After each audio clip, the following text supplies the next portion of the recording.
All right, welcome in, everybody. We are live. Salute to the Familia in the chat. It is the Sunday night edition of the Rem and Sam pod. We've got a fun movie anniversary. I mean, I guess maybe I'm understating it by just saying a fun movie anniversary. I mean, we are in about the foundational pieces of the. I guess you can't even just say the Rem and Sam movie universe as well, too. I mean, it's just everybody's movie universe. The 21st century history of cinema. Hey, yo, this is both at the foundation, both being at the turn of the century, but just, obviously what happened after this movie as well, too. Hey, yo, again, some major stuff here, but we've got this queued up in the background, starting up to go, firing up right away. So I guess, hurry up and queue it up as well, too, if you need to join along and watch it with us. But, this is, again, one of those classics. I feel like a lot of the scenes, a lot of the big moments really do, stand out as well. I don't know if it quite is in terms of like cable replay value. It definitely, I feel like, gets there a little bit, but maybe it's also a little underrated as well. I feel like, this one definitely could just be, played all the time. People obviously wouldn't get bored of it, but we do have the World Cup in the background as well too. The Telemundo broadcast, we got New Zealand versus Egypt, I think, about to start here, so we could be keeping an eye on, see what's going on for the sporting side of things as well too. We try not to lose focus. We've got to keep his eye on many sports as possible now that we're no longer watching the NBA. We're gonna have to decide what's gonna happen with the NBA draft. I guess we have the jersey covered up right now. Oh, chat, hey yo. We'll just go back to covering it. Oh no, it's not covered on purpose. I guess it's just the computer just happens to be blocking it right now. But yeah, it's we're still recovering. It is what it is. I can't for some reason avoid like seeing not the finals, but like seeing New York basketball. I didn't realize how much just the Knicks were in, like, the basketball team was in different movies as well too. I just keep throwing things on and just like, they keep appearing. I'm like, I'm not even doing this on purpose. It's happening. Maybe it's one of those things where when you notice it, maybe again you like really notice it. I mean, speaking of cars, this is something that happens with cars where if you like, oh, I'm paying attention for this red, I guess we start shouting out brands and stuff. But hey, yo, speaking of brands, chat, it's just hilarious. The Fast and Furious, the first scene of the entire franchise. Speaking of commercialism and all that, you've got just this huge truck full of Panasonic boxes. Hey, yo. It's like, welcome to the 21st century marketing and all this stuff. But, hey, yo, I mean, we love it, chat. We love it. Not the marketing, the movie. Hey, yo. It is what it is. But what are we saying for New York basketball? They just like they just sneak it into movies, and it makes sense as well too. New York is one of the hey, yo, like if we were, what percentage of movies are set in New York? Like it has to be. If you say a quarter, it feels too low. I wouldn't say a half of all movies ever are set in New York. Like that would seem like a little heavy. Obviously, maybe in the genres that we tend to run in, some of the action genres and stuff like that. Just the New York setting, whether real or fake, fictitious, Gotham or whatever. It is going to be still portrayed on screen, maybe a little bit more in that genre than some others, but it's still going to be probably, in terms of where the movie is supposed to be set, the most set movie location, I guess outside of LA, right? Like it would have to be those two, obviously, but I would still say New York, even though LA is the movie city, and, you would say maybe more, like if we were talking about what percentage of actual movies are physically set somewhere, like the filming is, I guess because of costs and stuff like that, maybe somewhere else is, but again, New York as the actual location in the movie. But either way, New York basketball just keeps appearing.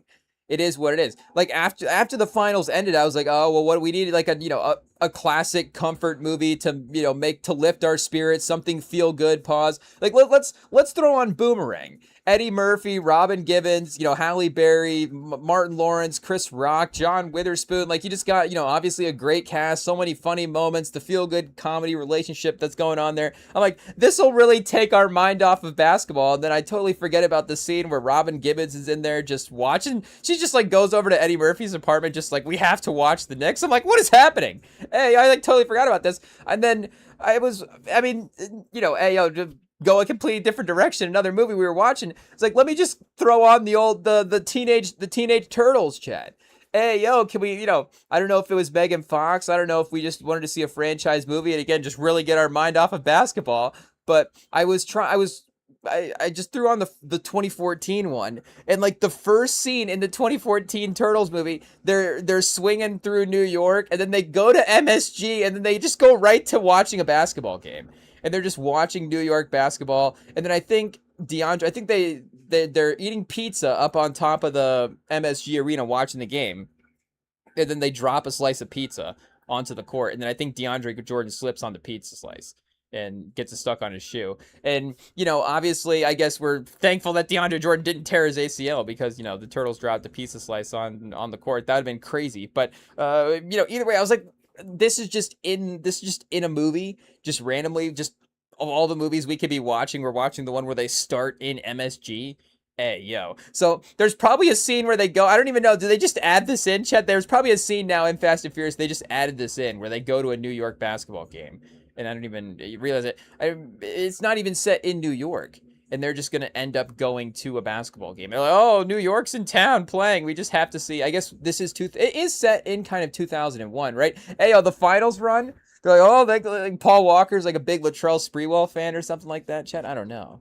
But I guess we could maybe learn a little bit more about his backstory in terms of, like, maybe he is, I guess, does it ever say where Brian O'Connor is, like, born in terms of the movie world? I'm not sure. So maybe, Brian O'Connor is like a secret, New York basketball fan. Who knows? Obviously, rest in peace to Paul Walker is, obviously his memory and his legacy and his life and impact are, as important as the movies themselves as well too. And as we take time to remember the movies, we definitely remember again his life as well, seeing him on screen here and just obviously where the franchise went and all this stuff. And again, just the relationships obviously you develop with a person like that, just watching him on screen. And obviously there are some actors that kind of are just that, like, you hate to say it, but they are more, the connection that you develop, like whatever the sort of charisma that they have or whatever, like it is kind of the on-screen charisma, and it is more so like obviously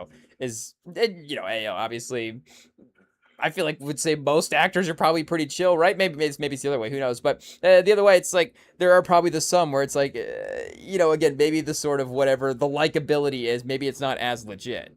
But Paul Walker was just one of those guys. Again, it's like clearly the just the genuine likability and the authenticity and the way he impacted everybody around him. It's like it just, again, the way he impacted the audience with his on-screen performances, like that was obviously amplified in his real life as well too. So Chad, obviously just a crazy, crazy legacy that you get to remember every time you go back and watch these movies as well. And just to see everybody at this stage, Chad, I mean, it is crazy. It is definitely interesting with, franchises and things like that go on for that long pause. Like there isn't, because you think even TV shows, like a lot of TV shows that have had good runs, like the cast just changes so much. And I guess Fast and Furious, in some ways has had its additions and people that have, coming onto the franchise, and they've been adding people in some ways, I guess maybe a little addition every movie as well.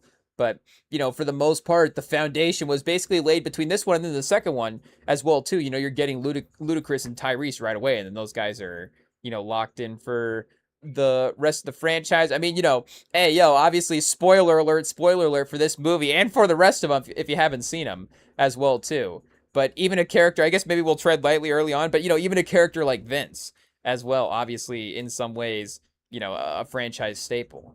Even if his screen time is a little less, his movie time is a little less than some of the others. But, regardless, the transformation that they made throughout that you get to see with them on screen is pretty crazy, of course. But like we're saying, I guess there's going to be a scene where they're just watching New York basketball at some point because we can't avoid it. I've been, going back and listening to a bunch of the old Joe Budden pods. Just throwing them on, just like, okay, I guess just that way, if it auto plays, you just have a runway there to just have it running on in the background. But then after the finals as well, too, they just randomly, the next pod that I was listening to, the Spurs had just played New York in like a regular season game. I think it was the first time that Budden had maybe seen Wemby in person because he was talking about, just how crazy of a talent that he was. And it was, it was funny, obviously, to go back and I guess just hear the sort of lens of,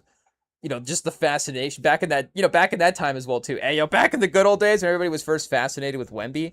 But, again, knowing that obviously that finals was going to be the next season, because where we're at right now, listening back in the old pods, it's actually through the Drake and Kendrick battle as well too in that time. But I forget what episode it is. He's just like, oh, and then the Spurs are in town, and I'm like, of course, just right after the finals, I'm watching this one. I don't remember if he said that the Spurs won or not, because I think I skipped through that part. I was like, we don't need to hear that.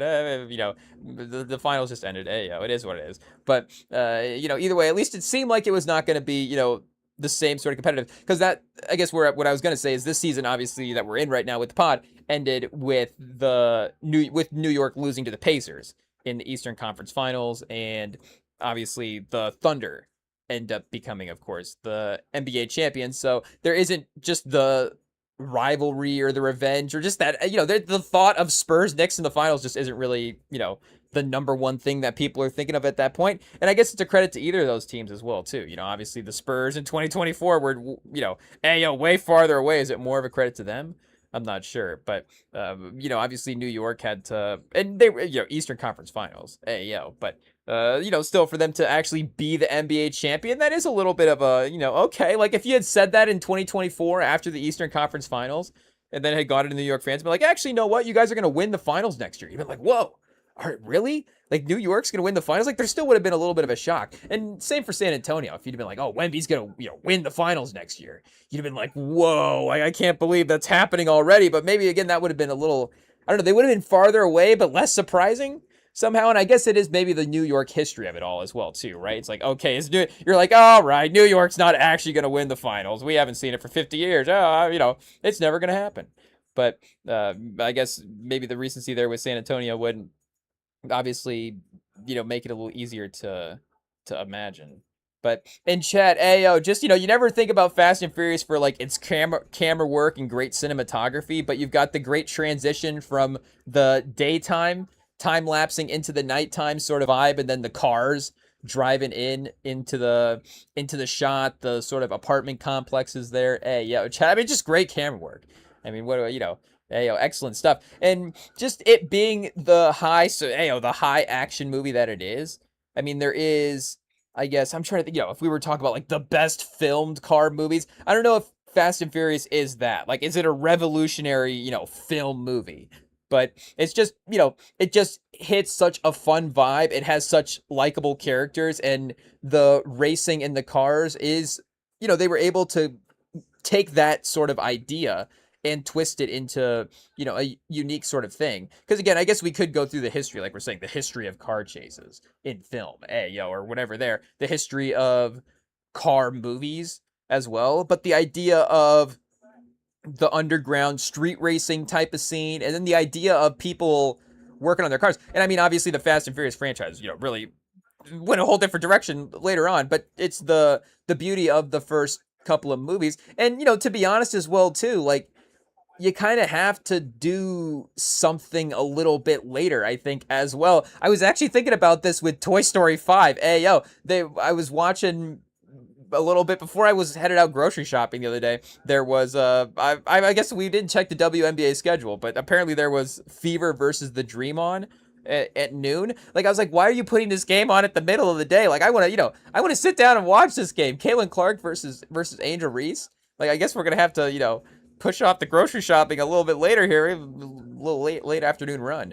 But they were, of course, during that game, they had the little on the bottom line, they kept promoting for Toy Story 5 in theaters now. And, obviously that's a franchise as well, too. It's, if we're just Pixar's beloved, but, obviously growing up with that franchise, we love that franchise. But I was like, do I actually have interest in going to see Toy Story 5? I was like, I don't know if I, hot take. I don't know if it is, but I was like, I don't really know if I do.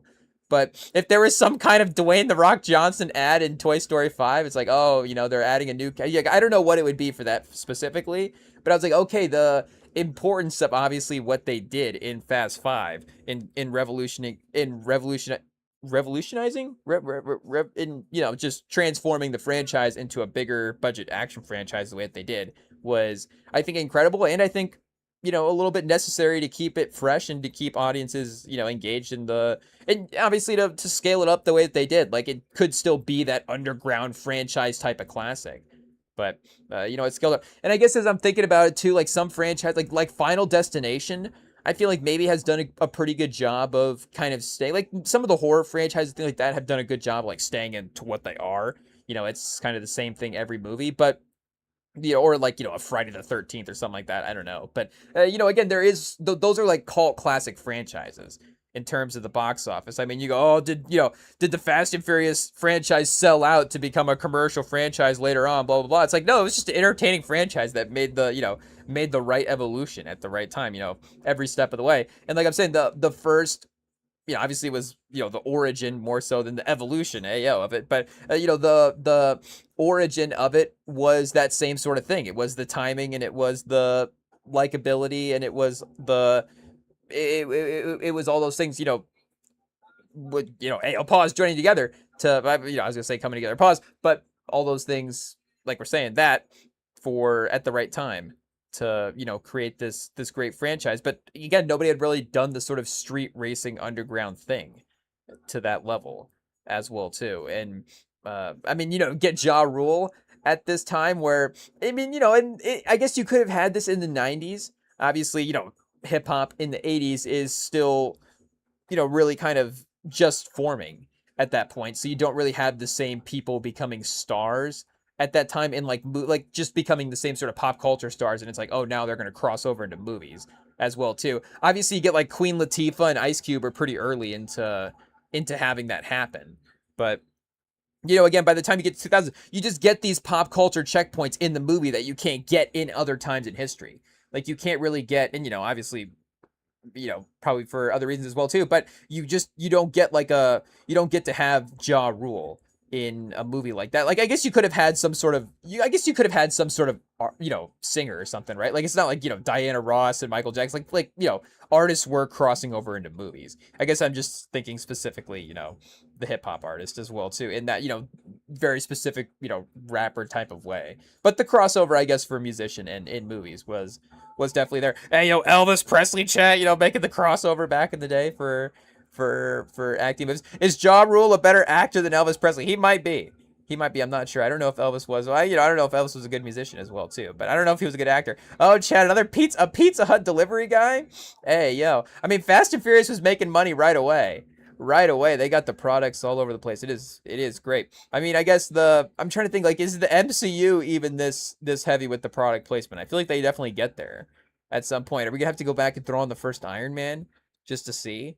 Because this is Nas. Nas has to be a brand in itself as well too. Chat. Ayo, the Tokyo Tire. I mean, there is probably just where you're filming and stuff. There is gonna be just the branding and stuff around there as well too. But there is definitely some intentional placements. But the first ever race, chat. I mean, you do get the movie opening with, of course, one of the first sort of heist scenes, and you get to see the cars at work. Hey, yo. But, Chad, I guess you forget that Vin Diesel, Chad, not only is he a car guy, he's also a music guy. You play a little song in the car. Hey, yo, Chad, no wonder Ja Rule lost this race. I guess I don't know if this helps you win or lose. What's going on? It's like, it just helps you get confused. I guess, having a distraction. I guess I don't know what's going on there. But what are we saying for the race? This is, I guess, the first one in the franchise. We get to see everything laid out here. Obviously, the Point Break comparisons have been made for this movie, for the cop infiltrating the underground ring of criminals and sort of the specific tactic that they have, where in Point Break, they're the surfers, and then in this one, they're the car racers. But this one doesn't have this one doesn't have like the theory. It's not Nick Nolte, is it Gary Busey in Point Blank? Hey, yo, I don't know if it's common to get those guys mixed up or not.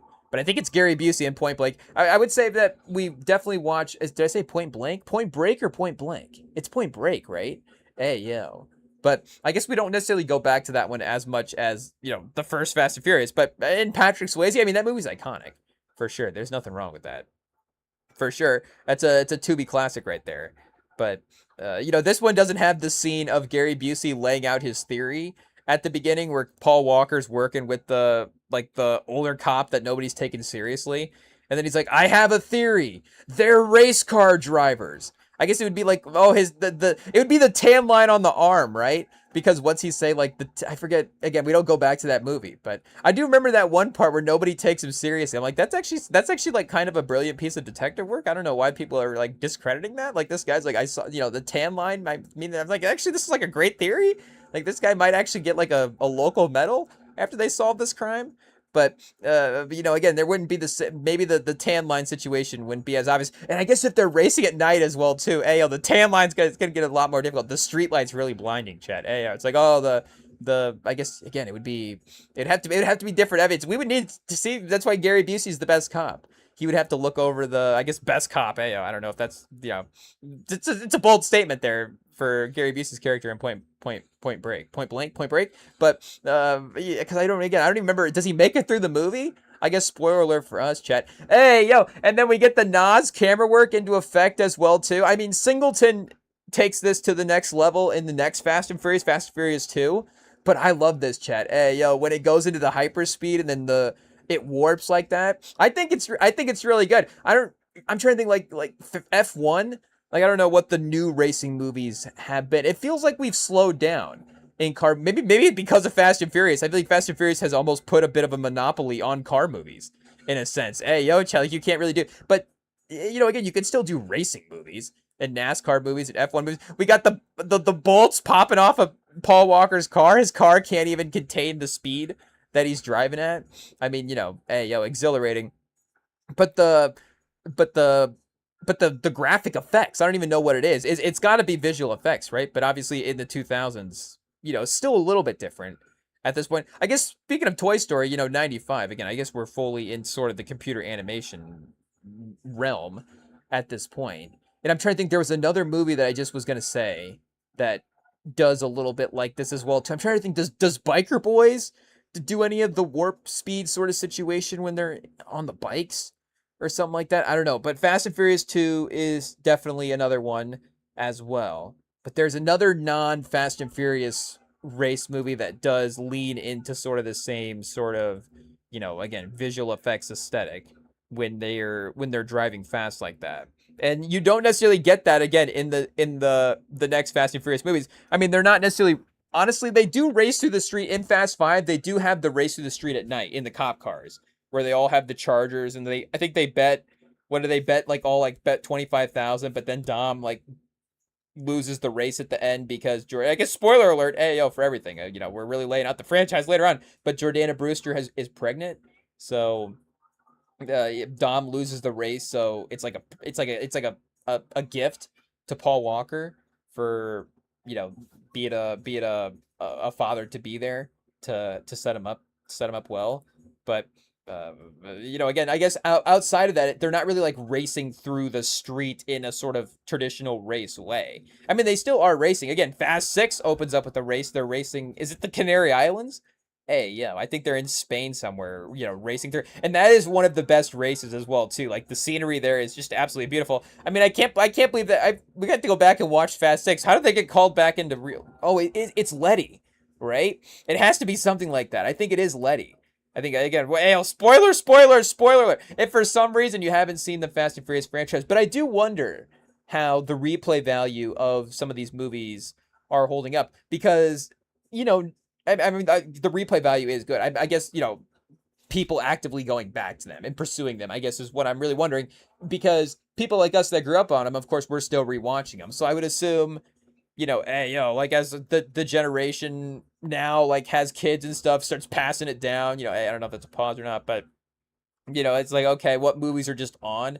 It's like, Dad always had Fast and Furious 1 on in the background. He always had Fast 2, Fast 5, it's going to be Fast 1, I feel like Fast 1, Chet, the necessary Fast and Furious franchise rankings. Fast 1, Fast 2, Fast 3, Fast 4, probably Fast 5, 6, and 7, and 8. Okay, there it is, Chad. I think we did it.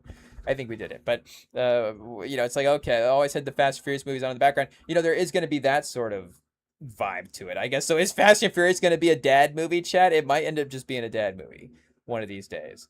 But people actively like going back to the franchise again. I guess it keeps making money. So again, is that just us, or is that like the Taylor Swift effect, where it's like, oh, now it's multiple generations are fans for Taylor Swift, like everybody's at the stadium.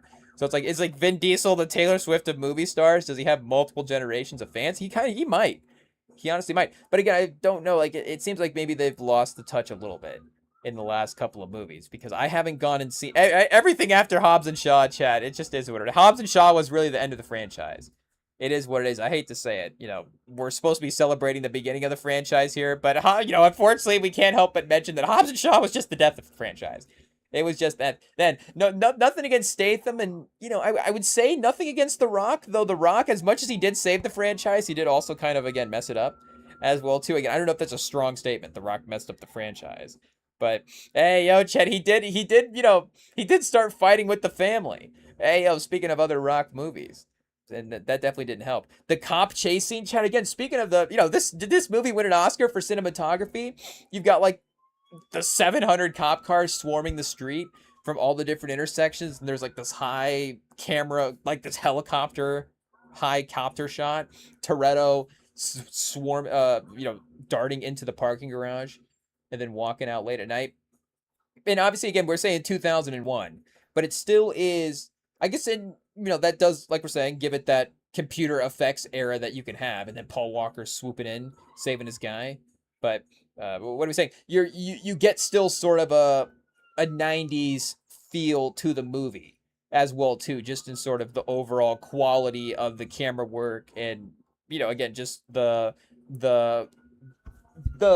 look of the city at the time as well too. Again, it's just the 90s. It's gonna have that specific texture to it, and it is just a irreplaceable sort of time in film to go back and look at. And we've obviously talked about, is the 90s just the best sort of throw it on in the background and watch it sort of decade for movies? But you get a little bit of a runway there in some of the 2000s as well too. Again, with the look, obviously by like 2005, I think it's a pretty different era. So maybe 2000, I guess 2003 is Fast 2 2000, but Fast 2 does feel more like an early 2000s movie than it does feel like a 90s movie, if that makes sense. Again, I don't know if I can quite put my, pause, like put the finger on the difference between the two, even though it might not be that many years, but there's something that happens in 2002 that, really pushes us into the 2000s. Hey, again, Chad, it's like, oh, maybe is it at the end of 2001? I'm not sure. Hey, but we're trying to talk about from a film history standpoint, just in terms of, how all the movies, again, just the visual camera work in the time, if that makes sense when I say, how a movie looks per se. But, again, the Fast and Furious 1 is just iconic for that as well too. And Vin Diesel, a early star. I mean, he didn't really have, I guess a ton of like major credits outside of this as well too. So it's not like, I guess, oh, the Fast and Furious franchise, like Vin Diesel's like starting his own franchise. Like this was, because Mission Impossible, obviously 96 you have the first movie, 2000 and I think 2001 you have the second movie. So that is, another competing franchise here for the 21st century, just in terms of the biggest box office franchises. But again, at that time, Tom Cruise was already the biggest movie star in the world, and turned him into, people say like, oh, it turned Tom Cruise into an action star or whatever. Did it take him away from doing real movies? But you just think like, what is the Vin Diesel career even look like if he doesn't have the franchise as well too? Because he is a good actor. Like, I know he does get a little, and I think this just happens with everybody in a franchise. Maybe anybody with a character. If you just play a character for so long, you just almost start playing the character versus, whatever inspiration or whatever sort of thing that you were playing at the beginning. Then you just sort of started playing that as well too. You can have this if you're doing like an impersonation, if that makes sense. Like, okay, I can impersonate, am I impersonating Denzel Washington, or am I impersonating Jay Farrow, doing the impersonation of Denzel? or something like that. You know, sometimes you can get a little bit of inception maybe with the acting, where it's like, okay, I don't know, Vin Diesel at first he's like, I'm playing this specific guy that I'm modeling my game after, and now he's like, oh, now I'm just playing the character that I created after that. I don't even, you know, but again, if that makes sense. But yeah, he did have what, Saving Private Ryan, but before this, and he does have that one like short film that he written, that he wrote and directed. That is sort of like a Vin Diesel cult classic, multifacial, yeah, multifacial, where he stars as a multiracial actor facing various professional and emotional issues. The film is notably essential for launching Vin Diesel's career, as it was noticed by Spielberg. And then, yeah, Strays '97, I guess, also written by Vin Diesel there, as a drug dealer and hustler who is fed up with the repetitious lifestyle and he begins looking for his meaning in life. It marked his feature film date and directing debut. And then, yeah, obviously Spielberg noticing him in a multifacial gets him in Saving Private Ryan, the Iron Giant. I was gonna say, yeah, Boiler Room before Fast and Furious. It was 2000, and then Pitch Black, I guess, as well too. We might have to throw this one on, honestly. Science fiction horror film chat. Let's see what we got here for Pitch Black. Let me throw this one into the IMDb watch list real quick. Just go ahead and make sure we watch all the Vin Diesel movies. Chat, we're watching Xander Cage after this as well too. Oh, it's on Netflix right now. Okay, Pitch Black. And he's got like some kind of fun goggle situation. I guess he did honestly like kind of right away go like action movie. This does look like a, kind of just like a fun action movie as well. Keith David chat, lock it in. Lock it in. We're throwing it on right after this. It is what it is. But yeah, then he gets Fast and Furious. And then I guess Xander Cage. Turbocharged, the prelude for Fast and Furious 2. Hey, yo. I don't know if we have... I gotta be honest, I don't remember that one. We might have... Are we gonna do rewatchable scene for the Turbocharged? I think that might be like a 40-minute short film, though. Like, it's not... Or maybe it's a 4-minute. I'm trying to think of what I've seen on IMDb before. But, again, he is, like, in interesting movies before this. Like, Multifacial, Saving Private Ryan, Iron Giant, Boiler Room, and Pitch Black. Like, that, there is something there. So it would have been interesting. Again, I don't know if he becomes... because in some ways now he's almost, is he ever going to win an Oscar, like, for a role? If he, starts taking, non-Vin Diesel, or non-Vin Diesel, what's his name in the actual movies? If he starts, what is his name in the actual movies, Chet? Is it Vin Diesel or Toretto? That's how could I forget? Dominic Toretto. But, because Vin Diesel's such a great car name in itself as well, too. It's so perfect. Has there ever been a better name for a star franchise as well? Like, again, there is, like, stars with great names, like Sylvester Stallone. Like, it's a strong name. Like, obviously, Sylvester Stallone, Rocky. Like, you could see Sylvester Stallone's nickname being Rocky. Like, I don't even know what Rocky's actual name. I guess Rocky Balboa, right? But again, like, it still could just be, Sylvester Rocky Stallone. Like, I guess that makes sense. But nobody's his name's literally Vin Diesel. Like, it would be like, if they had a basketball franchise. I guess Jordan is only a basketball name now because of obviously Michael Jordan, or Spalding or something like that. Or Backboard. It was, this guy's name is like Timothy Backboard, and he's like the best basketball player of all time. Chad, maybe this is our show right here. We need to get an actor in and register him in the guild. I guess not even, but we're not saying his character name, like his actor name, like his real name, because again, Vin Diesel's real actor name is Diesel. So I guess, or like, it would be like whatever powers the athletes, kind of like whatever powers the cars, like Gatorade. Now we're just doing products. Chat, I hate to give somebody an idea. Imagine somebody signs up for the Actors Guild under a product. They're like, I guess I was almost said, I was gonna think of Listerine from Booty Call, chat. But it'd be like, okay, I'm signing up for the Actors Guild as, Dominique Colgate. But Colgate's going to pay me, however many dollars a year for the rest of my life to be in the guild under their last name. So I hate to give out ideas, chat, and just commercialize the guild like that. The union probably won't allow it. But I think Vin Diesel, again, we're blaming it on Vin Diesel. He gave us the idea because his name is Vin Diesel and he's in a car movie. So if anything, if the guild's going to sue anybody, go, attack Vin Diesel. It's not our fault. Vin Diesel's got the lawyers and he's got the cars to make the getaway, chat. My car's not quick enough to make the getaway. I need to take it to to Toretto's shop. Hopefully Toretto's shop would be like a good shop to work for. Yeah, hopefully I guess Toretto probably is, right? I have to go back and see. There are a couple scenes of him like doing like the mechanic work. And like, does he ever like do? I was gonna say like looking at a mom. Like, what does that mean, Chad? But is there like a mechanic work scene where it's like, oh, he's like helping out. He's like helping somebody out. He's like doing a job for free or something. Again, But he's like, okay, he'll be a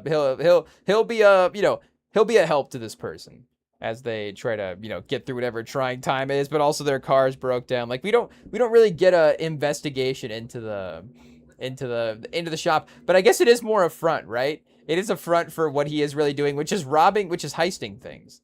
I guess robbing banks or whatever. Or I guess, yeah. But, again, it is all about the cars. It is all about the cars. But what are we saying? Or just the family, the Familia. But either way, it is, we could, I guess, have maybe a couple more scenes with the mechanics just to see what's going on there, just to see how it is. Or the restaurant as well too. I guess it's the restaurant. They're running the restaurant. He's getting like the tuna sandwiches every day early on. So obviously a lot of stuff that quickly gets left behind in later movies. That's for sure. I don't know. Logistically, I guess they don't really have that all worked out. But yeah, again, like hopefully the Toretto shop was a good shop. Like they had a good name. It'd be tough to look up the Toretto shop on Yelp, but it's like 2.5 stars. It's like, actually, Dominic Toretto was planning a heist the whole time, and the cops raided the place, and they were like, there was just an investigation, and everybody had to make an escape. And then, and then just Vin Diesel said for family. So I guess, 5 stars. Hey, Vin Diesel, shout out. But, again, I would assume that he was getting good reviews. I guess early internet 2001, maybe it wasn't quite all the way around at this point. But oh, we get the, again, spoiler alert, if you're following along, if you somehow were able to queue up the movie at the same time and, you're synced up with where we're at right now, we're 3, 2, 1, spoiler alert, got the fake arrest going in underway. So this is where we get the sort of, Paul Walker is a cop twist, infiltrating the thing. And again, you have that, I guess, earlier in the Point Break, and you don't have the cops in charge of the investigation, I guess, being as important as well too. It is just more so about, the Paul Walker dynamic with him and the group that he is investigating there. But again, a good theory, and I guess they have him nailed down, right? So they kind of know what they're doing. They just need evidence, I guess, is basically the plot here. I guess I'm trying to remember. Oh, and Johnny Tran. That's right. They're going after a couple different guys here as well. And I guess they don't know Toretto exactly, right? Or they're just kind of starting to figure him out a little bit when he gets into the mix. But yeah, there is no, again, like we're saying, as important major guy. But I guess you have more people in the Fast and Furious family as well too. So the cast count, I think, kind of gets around to the amount of stars in the same sort of thing as well too. And I guess the Paul Walker Patrick Swayze comp is an interesting one to think about as well too. Obviously they are playing different roles in this movie. You do have Swayze being the leader of the bank robber crew in Point Break, but in Fast and Furious, obviously Paul Walker is the cop, but they are kind of that similar vibe. And I guess, obviously rest in peace to, I guess, both of them. Obviously, we're just trying to compare the film careers here between the two. But I don't think Paul Walker quite had the same movie selection run that Swayze had there in the 90s, at the end of the 90s, in the 80s or whatever, where I don't know if it was back to back to back, but obviously he was able to find himself in, a couple different sort of cult classic films. He's in Roadhouse, he's in Ghosts, like we're saying, he's in Point Break, he's in Dirty Dancing as well too. And then there maybe is there's got to be another Patrick Swayze in there that I'm forgetting as well too for the discography, but obviously that was just an incredible star run as well. But I don't know if Swayze, is Swayze like the best actor of his generation? But a charming, charismatic, handsome guy. People liked him. He's like fun to hang out with on screen. It seems like he can have good charisma with a lady partner. He can do stunts. It's like there's not a lot of different things that he can't necessarily do on screen, but maybe he's not doing them to the level of again, he's not Sidney Poitier. Like he's not like the craftsman of his time per se. But again, he is a guy that can still be in most roles and be a fun hang in the movies. And again, I'm not trying to diminish the acting career of either of the guys. But again, I don't know if Paul Walker was necessarily headed toward like an Oscar role in his career. Like I honestly think it might be a hot take. Like I think Vin Diesel might be outside of the Fast and Furious franchise. If we were looking at the early run, like Vin Diesel's early run, he might be a better actor. It's close. It's close. They're both really, really good actors as well too. But again, I think Vin Diesel might honestly be a better actor than Paul Walker. Like, could he have done more roles than Paul Walker? I'm not sure. Again, obviously Paul Walker's, like we're saying, just such a fun hang and does have a really fun filmography as well too. He is in some classic type films. There's like that Out of the Blue movie that he is in. Takers in 2011 is, or 2010 maybe, is pretty fun as well too.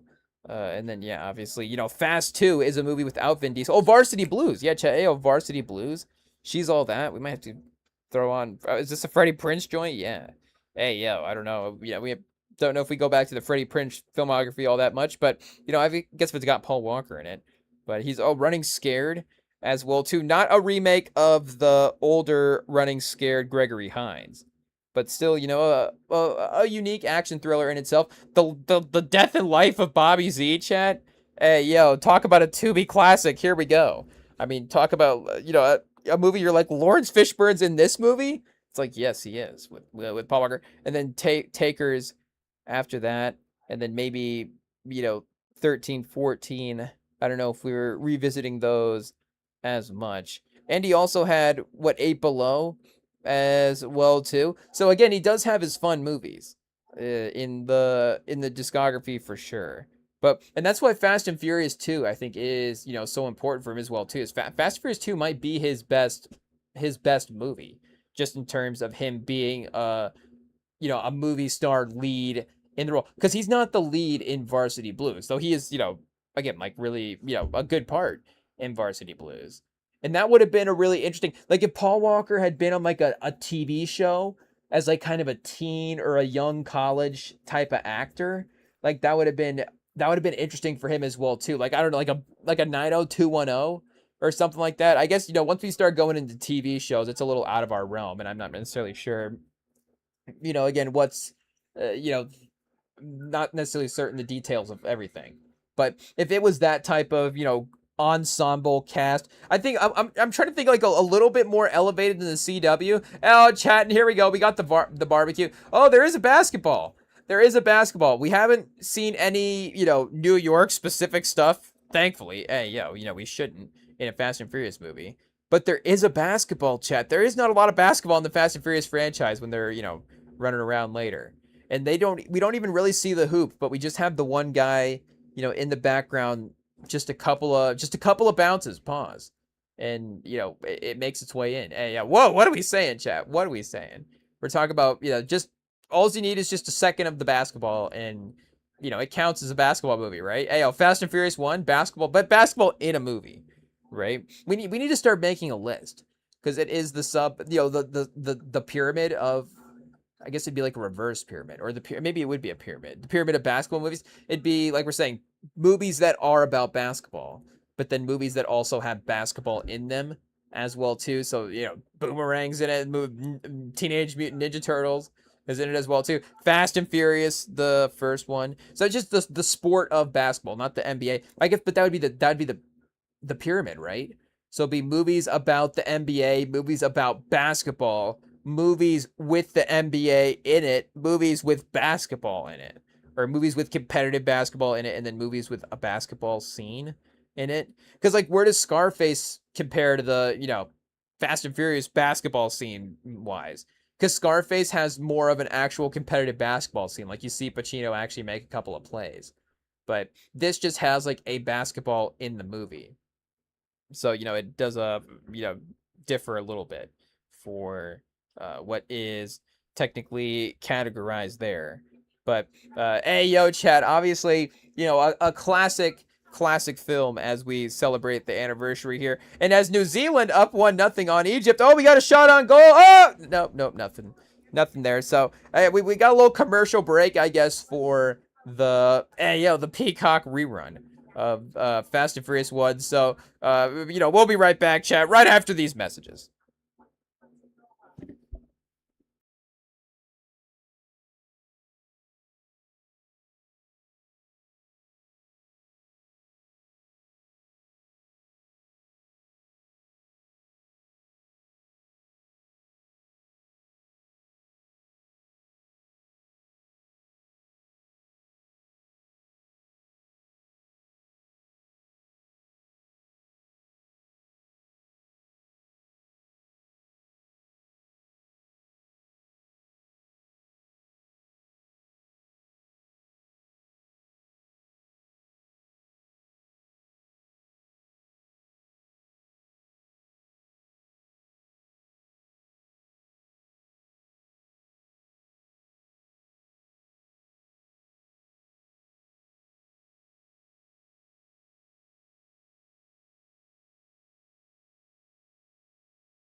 Testing. There we are. Okay, we are back. And we, of course, will continue to praise the actors, continue to praise the performances as we go through the movie here. But, we were saying, Mission Impossible, there are, of course, and I guess in some ways the 21st century is the culmination of the franchise era. I guess in some ways the franchise era itself, I guess if we're giving the whole century versus like a couple of decades. Hey, the 20th century didn't have any franchises, but really, I guess, hey, that is an interesting question again. What would be the biggest franchise of the 20th century, per se? Jaws? Hey, Beverly Hills Cop, you have 3 of those. But even like Rush Hour is end of the decade type stuff. But I was trying to think of, again, more like original-based franchises. Because with things like the MCU, James Bond, you do have the written text, the comic book foundation, and those fan bases already assembled via the movies. Or, you start getting into like, they start making like Sonic the Hedgehog movies or things like that. I think the IP gets a little bit different. I know we just did the Mission Impossible rewatch. I don't think that's based off of a book, right? Or anything. Or if it is based off of a book, it's based off of the TV show is what it's based off of. But hey, yo, Wikipedia getting a little cute there with the suggestions. But if we're talking about, it's getting a little suggestive with the suggestions, I think. But what are we saying? If we're talking about, more original based franchises, like it's pretty difficult to match what the Fast and Furious franchise has done, because it's based off of this magazine article. So it doesn't have books or comics or any sort of pre-existing thing. It was just made as a movie. And I don't even think it was signed as like, oh, we're gonna make, because now they will do that. Now Netflix, speaking of like Marvel and the Russo brothers, the Gray Man, which is a movie that they created over at Netflix, and they haven't done the second one. We're waiting for it, chat. We're ready. I mean, if they want at least one, I guess it'll be at least 4 or 5 of us, because it'll be, we'll take a couple of friends to see the Gray Man opening night. But if they want a half a dozen people to go see the Gray Man opening night in theaters, then make no mistake, they have a friend group right over here that'll go watch that. We're ready for it. Hey, we love that. I guess I'm speaking for the whole group, but we need to really get as many people, I guess, supported. But I feel like the Gray Man's popular. The Gray Man's a classic. That's a Netflix classic. Yeah, that's one of the best original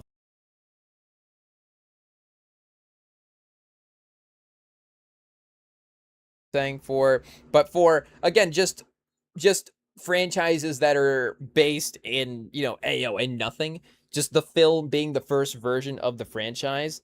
Like, this has to be, basically, again, I would say it's the best just in terms of what the movies are. But if you're talking about the box office success and all the different stuff as well too, I think it just has a case for the impact as well. But is it highest grossing, let's see here, franchises of all time? Or, we were talking about the Turtles earlier. Like, there is like comics and stuff, right? They're based off of. I don't know if the comics are before. I guess Star Wars. Hey, yo. But Star Wars would be for the 20th century, right? Star Wars would have to be the best franchise. But it's a different type of franchise. It was a little more selective. Like, you do have the prequel. It's a trilogy, right? Like, it's the thing. The 20th century had trilogies more so than franchises. So now, again, we get Fast and Furious 7. Now, is it just that the 20th century just happened to become the 21st century? Like, if we were, now we're maybe overthinking it a little bit. But Pokemon is the #1 franchise of all time. I guess, oh, yeah, here we go. Original medium, video game, Mickey Mouse, animated cartoon, Winnie the Pooh, based off of a book. Star Wars is a film. So I guess Star Wars would be the other competing factor for biggest franchise that started as a movie. Oh, chat, is there any way we could make the case that Fast and Furious is better than Star Wars? I guess would the case be a per movie basis? Is Fast and Furious franchise better on a per movie basis than the Star Wars franchise? Because the first 3, like, if we're going in chronological order of when the movies dropped, the first 3 Star Wars movies are probably are they the best 3 of anything? But if you go, the second Star Wars movie is the best one, right? Again, I'm not a Star Wars fan over here. So I guess, we have to, I am a Star Wars fan. I just would say that, am I a bigger Fast and Furious fan than Star Wars fan? Maybe. But I guess, yes, I am. It's not a maybe.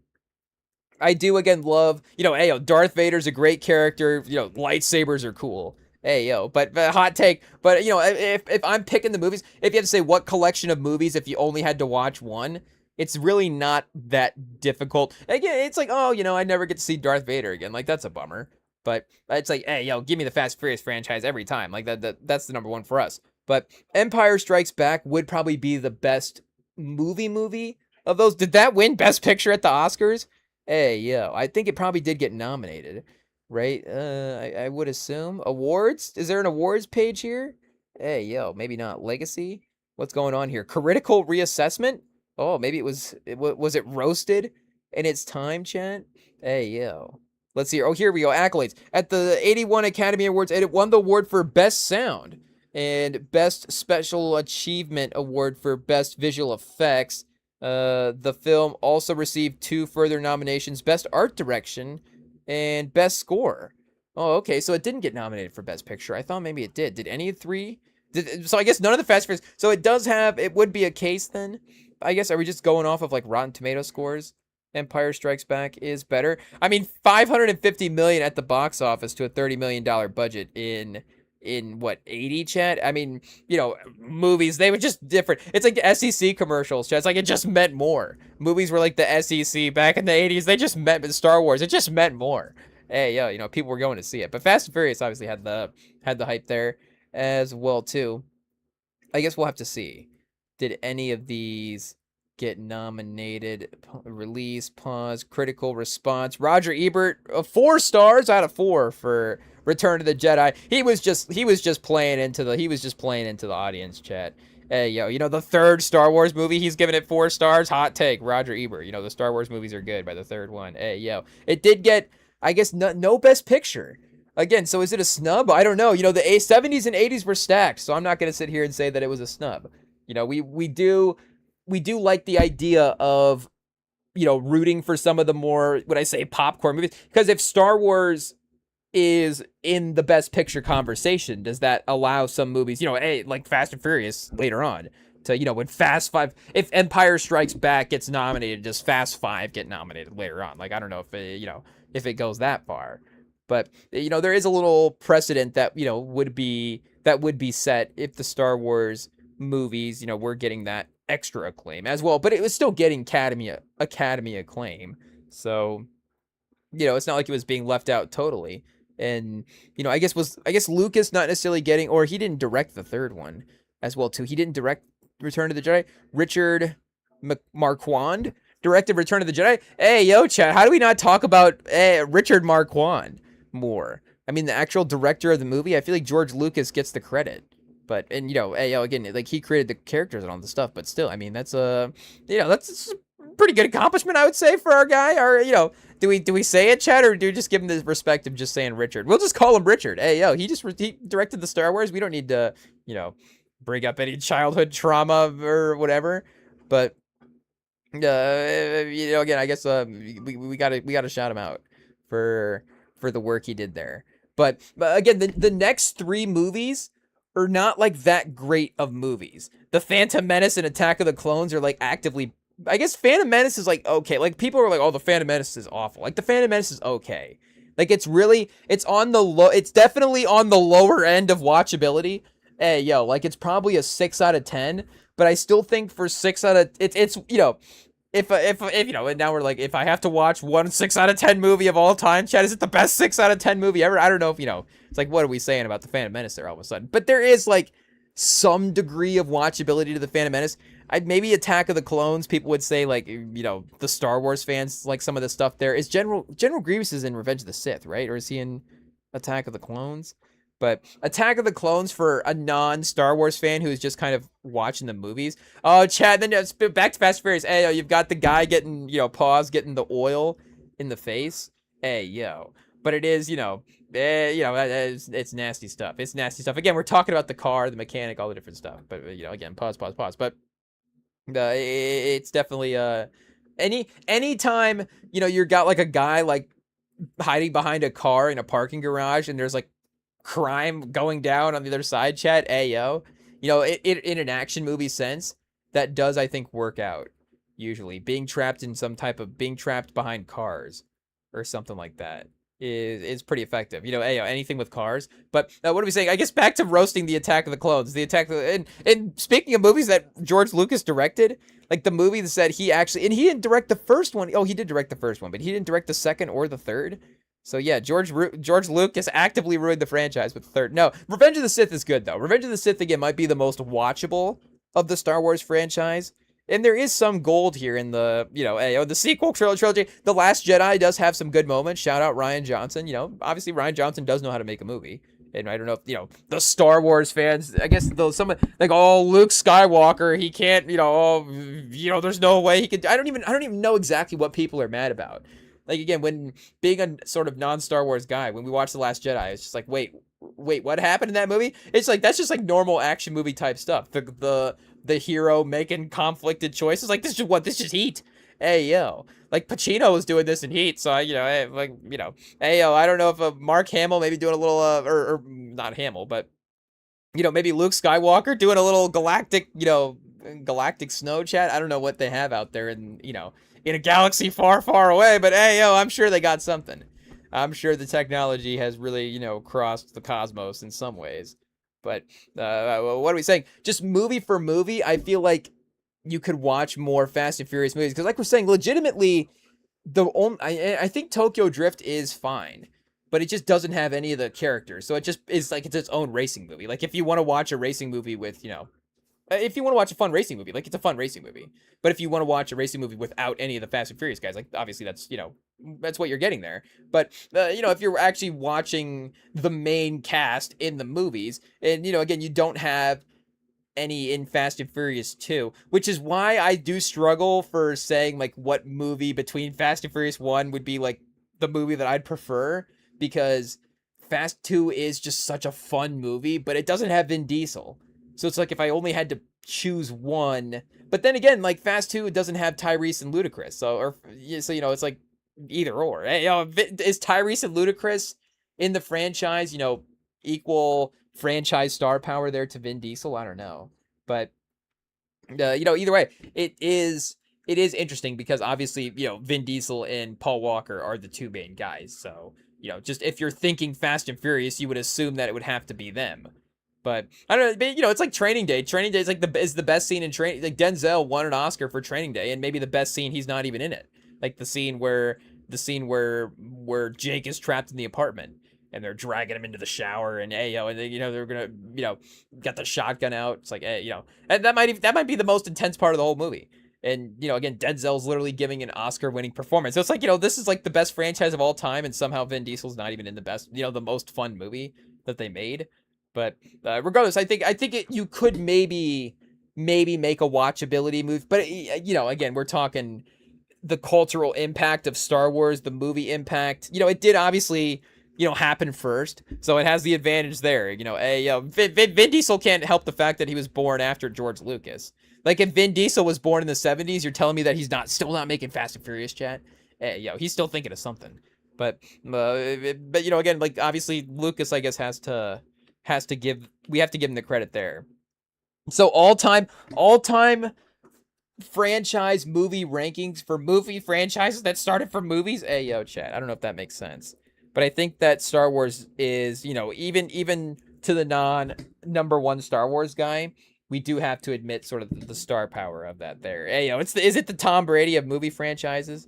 It is what it is. But obviously, I guess the Disney Princess franchise also started as animated films, but they didn't though, right? Because there's like the Grimm's Brother fairy tales and all of those, maybe, darker, different versions of, some more twisted stories. It's like, Cinderella's getting her foot chopped off. I don't know exactly all of the Grimm's Brothers stories, but I do remember that one. That just like, I think Cinderella gets her foot chopped off. Spoiler alert for the Grimm Brothers, but, I'm not exactly certain. So it's like a half spoiler alert. But they are based in something else. So I guess, again, Fast and Furious based off of a racing article. But Barbie based off of the television special, based off of the toys, though. Right? And then the MCU, it's saying the MCU is a film franchise, but again, we know that the MCU is beforehand. And I know it's like, is that making me reconsider Star Wars? But I think that the movies did happen first before the books and the comics and things like that. Harry Potter, a book franchise, Call of Duty, video game franchise, basically all alone here. Batman as well, too. Again, Batman as a character is a different thing. Spider-Man, a comic book character, Naruto, Cars, Candy Crush, the Looney Tunes. Maybe the Looney Tunes is there. Yeah, okay, so the Turtles were a comic book first, originally in 1984. SpongeBob SquarePants, the animated series, chat, that might be up there. That might be up there. And then Toy Story as well. Then we start just getting into Pixar, some of the Pixar stuff. Lion King, I guess, sure, but is it a franchise yet? Or because they've had sequels and then remakes. I don't know what a remake does for a franchise, right? If you're just if you're remaking the movie. Again, we haven't done the Fast and Furious remake yet. Like we're still 11, 12, we're not like, it's like Lion King 12 at this point. It's like, okay, that would be, it's not like the Beyonce movie was like Mufasa's, or not Mufasa. Mufasa is the original one. It's not like, Simba. It's not like the Beyonce movie was Simba as Mufasa, and then it's Simba's kids, which, I guess the Beyonce movie, shout out. But what are we saying? The Beyonce, music shout out really is what it is. I guess the movie, the movie is okay, but the music is pretty good for sure. But what are we saying for, I guess Dora the Explorer, chat, Pac-Man, also a video game, Paw Patrol, 2013. Oh, so Paw Patrol, chat. 2013. It's a newer franchise. So, obviously time spent, but it's making waves. 15 points. It's up the rankings so far, starting as an animated series. The Peanuts as a comic strip. Same with Avengers. Frozen as a franchise. And the merchandise sales is big here as well too. Pause. Because look at Frozen, 10.5 on the merchandise is crazy, chat. Hey, is that a Drake bar? I'm not sure. 10.5 on the merchandise. Frozen, chat. Hey, Iceman. I mean, did we ghostwrite for Drake? I don't know about that. No, Drake wrote the whole album himself. You can tell. No, Ayo. But what are we saying for Frozen? Yeah, that is pretty crazy. Is that number one? I guess Paw Patrol is basically all retail as well. Look at that, chat. 15 bill in retail. Whoa! Paw Patrol. Hey, yo, I don't know if we have to give him a round of applause. Same with Peanuts as well. Only 267 in the box office. So, maybe a little overrated. Snoopy, not really a movie star, definitely a commercial star, but not a movie star. It's his entire his entire history of his filmography is 267 million. Ayo, 35 in DVD sales, but 14.19 in retail, 15 for Dora the Explorer as well too, chat. Ayo, 16 for SpongeBob SquarePants. So I guess it is the retail carry-in, chat. Ayo, hot take, you need the toys. Naruto, 20 billion, chat. Hey, yo. Spider-Man, 14. But see, now we're getting a little more half and half. Except for, even Batman. Batman does have 7.05 in the box office. So, or 7.05 billion. So it is pretty respectable there. Again, Call of Duty, 31. Maybe that's just the most impressive. One stream of income, $31 billion. It's just all like in-game ad upgrades, like in-game purchases, people buying VC and things like that. People spent 31 million on VC. Hello Kitty, 33.5 billion in merch, chat. Hey, yo. And then you see Harry Potter. It is 9.6 mil at the box office. Here we actually have the box office outdoing the merch as well. Studio tour, almost $1 billion in the studio tour. $1 billion in TV revenue, but 7.1 bill in merch to 9.6 bill in the box office. The MCU, I guess, Marvel Cinematic Universe, it's not even counting the merch here. It's literally just all box office. So 32.3. And again, if we're talking about all-time franchises, like, it's difficult to say that the MCU is not a better, do you say like a more impressive, maybe a more impressive franchise? It might be obviously the most impressive franchise experiment of all time. If we're talking Star Wars as the quality, and again, as sort of the critical acclaim, even though you did eventually get there with some of the MCU movies as well too. And I guess that initial MCU movie in Iron Man, is as good as any of them, but, or if not the best one, but again, for the fact that it still is just as expansive as it is and able to, mix in the miniature storylines throughout the MCU. And obviously we're talking mainly the Infinity Saga run as well too. We'll have to see how they manage the multiverse saga, but even still, the multiverse saga is just not as, we're talking about a decade run for the Infinity Saga. Like, the multiverse saga is like a 6-year quickly rushed sort of, let's just reset again. Can we sell more toys with the Avengers now, or with the X-Men again? Is basically, I think, the premise. Right now the multiverse saga is, how do we get back to the X-Men, is essentially the experiment right now. Versus, again, the Infinity Saga actually had a point for the saga itself and was a great experiment, but is a totally different thing than the MCU. Is already based off of this big experiment in comic books and this big overarching franchise, and the ability to translate some of those, I guess you say like high concept sci-fi things for the MCU, but it's still just in terms of the film, to translate some of the high concept sci-fi things. And they do it again, chat, with the daytime to nighttime transition for Fast and Furious with the camera work. This time they do it over the pool that the house that they're doing the police work out of is pretty impressive for sure. You got you got like a walkway over a pool into the front entrance, and then these big windows in the front, sort of, I guess, I don't know eras. Is this like 70s, 80s type of interior? I'm going to say it's like a 70s type of interior in, obviously the early 2000s technology as well too. Maybe it's a 60s interior. Maybe I'm not even going back far enough. Ayo, pause.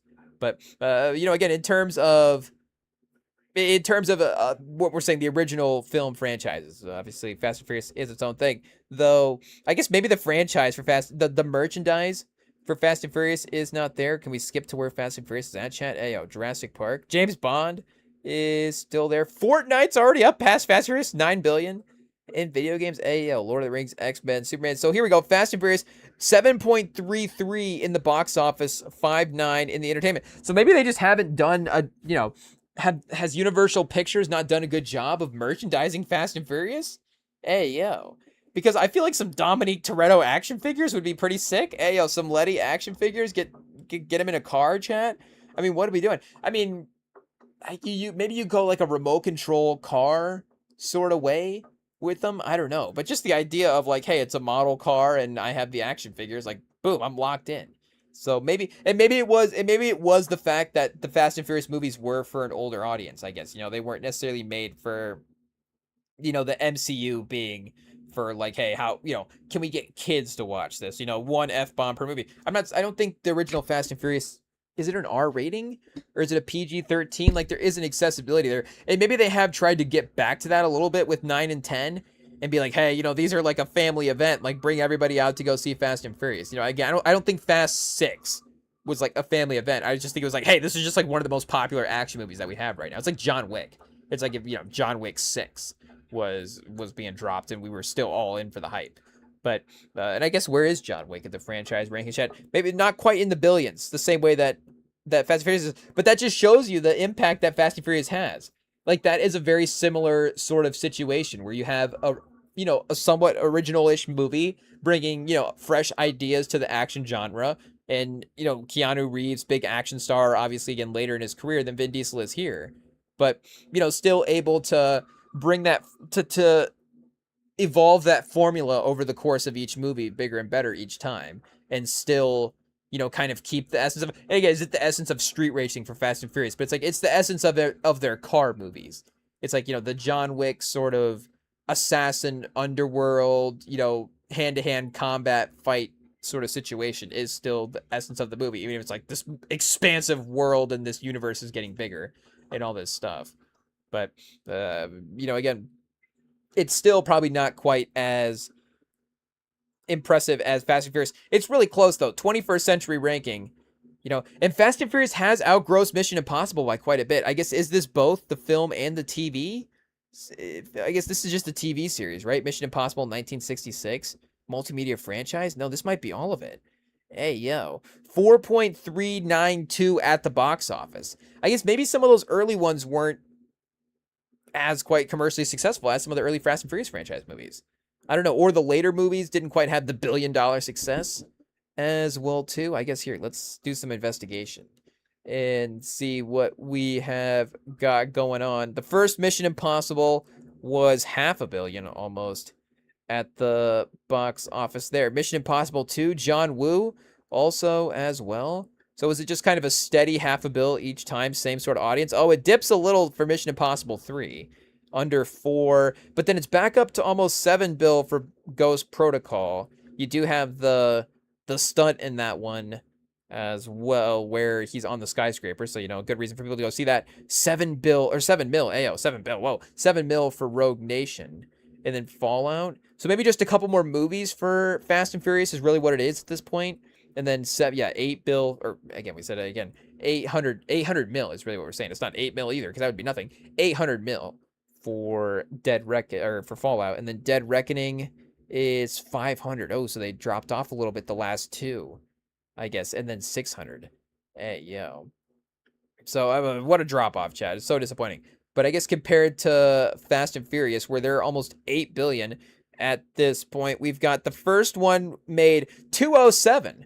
A modest 207, a cult classic. Singleton with number 2, 236 as well for that one. Tokyo Drift doesn't even have the stars, 159. We're not, not going to criticize Tokyo Drift too much. I'm just saying, just in terms of, again, the familia that we're used to in the main movies. But then Fast and Furious 4, 360 million. So they must have really gone crazy here in the last couple. Fast and Furious 5, 630 million. Fast and Furious 6, you've got 788. Fast and Furious 7, you've got 1.5. So it was Fast 7, and I guess, maybe some of the other factors as well, too. But 1.5 for Fast 7. Did they do a bill for Fast 8? 1.2 for Fast 8. So, yeah, it was the spike at the end of the franchise that really got there. And then they started doing a little too much, chat. Hey, yo, Hobbs and Shaw. It was still probably successful, right? 760 million for Hobbs and Shaw. That's how you see. We all believed. I guess we didn't even believe, right? I went and saw Hobbs and Shaw knowing it was bad.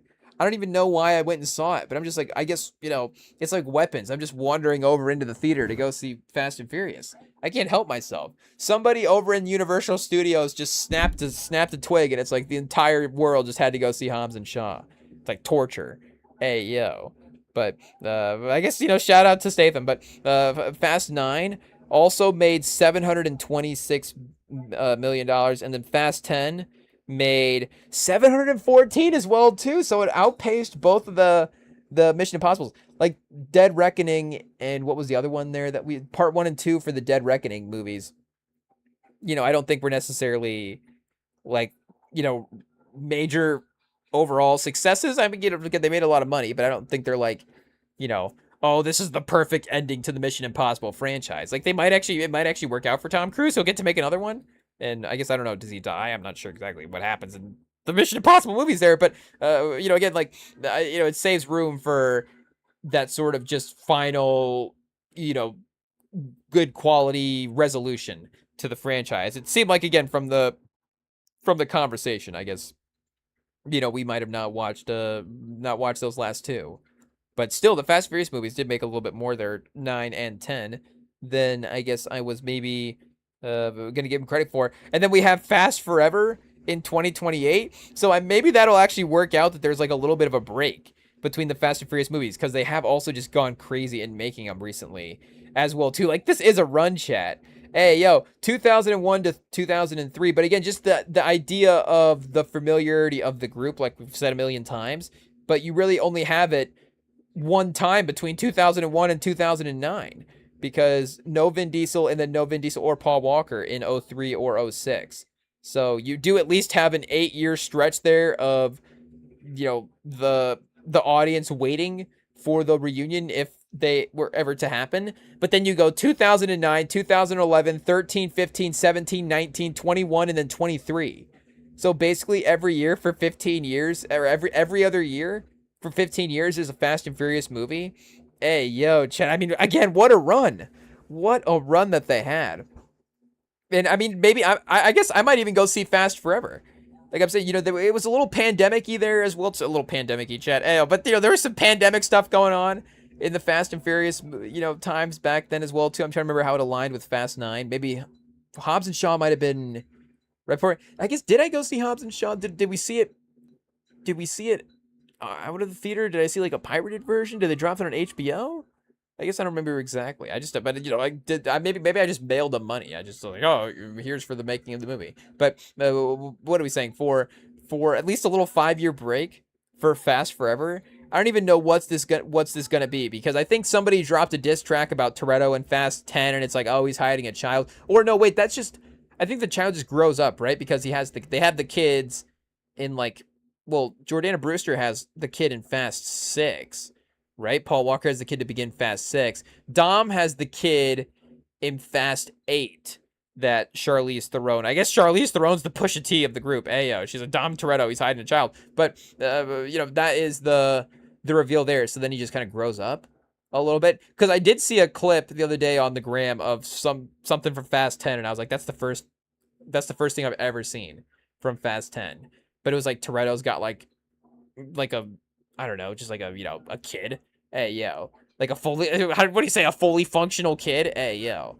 Like, I guess maybe like 6, 7 years old. Like, again, like old enough to be holding an iPad, like playing on, I guess anybody can play on an iPad though, right? Like you play on an iPad when you're like 4 months and you're just like start touching, and you start knowing the passcodes and that type of stuff. But, either way, and like, it seemed like he was like, obviously old enough to know what was going on and be talking and stuff like that. You're talking by the time you're 6. Hey, yo. But what are we saying? Oh, Letty getting a shot in, chat. Hey, yeah, we got a fight breaking out in Fast and Furious right now. Mouse at the Palace, Johnny Tran's team fighting with fighting with Vin Diesel right now. Not a good matchup. Obviously he was very menacing in the parking garage. He had the numbers and he did have some equipment. He had some weapons at his disposal. But just in a hand-to-hand fight against Vin Diesel, I mean, again, Vin Diesel goes on to almost literally kill The Rock in a fight. Has him, he has the high ground and he has the wrench, and he could have gone with the wrench right into The Rock's skull and ended The Rock if he wanted to in the fight in Fast 5. But, he chose not to. And, Johnny Tran, I guess, just doesn't know exactly what he's dealing with at this point. It's maybe like early Wembanyama. It's like, or like, I don't know, early Jalen Brunson or something. It's like, oh, I don't know exactly, Vin Diesel's going to win the MVP later on. He's going to, beat up The Rock in a fight. And I guess The Rock's like, wait a second, I requested specifically not to get beat up. But it's like, you know what? Vin Diesel, whatever production meeting you had, Vin Diesel won. Or The Rock caved. And you know what? It's fine for The Rock. It's great for his career because it's the best movie that he's in. But you know what? Doesn't matter. Vin Diesel won the fight.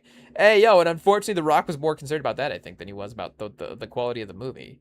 To some degree. Or maybe he had already won the championship, so now he's like, well, now I got to win my fight as well, too, and then they wouldn't give The Rock a win. But they gave The Rock a movie. So it's like, there's something there. Like, Vin Diesel doesn't even have his own movie. Hey, I guess he does, Fast 8 to some degree, but not really, because it's still got the whole crew, right? You still have Tyrese, you still have, Letty joined back in at that point. Ludacris, like we're saying, Han, in and out of the crew as well, too. But, for... again, I guess compared to Mission Impossible, anyways, I was a little surprised to see that it was outgrossing it there. And I guess not every one of these has, movies as well, too. Madden NFL. I was gonna say the Madden NFL movie would be crazy, but that would just be an NFL movie or a Madden movie. It would be what would be the Madden movie specifically?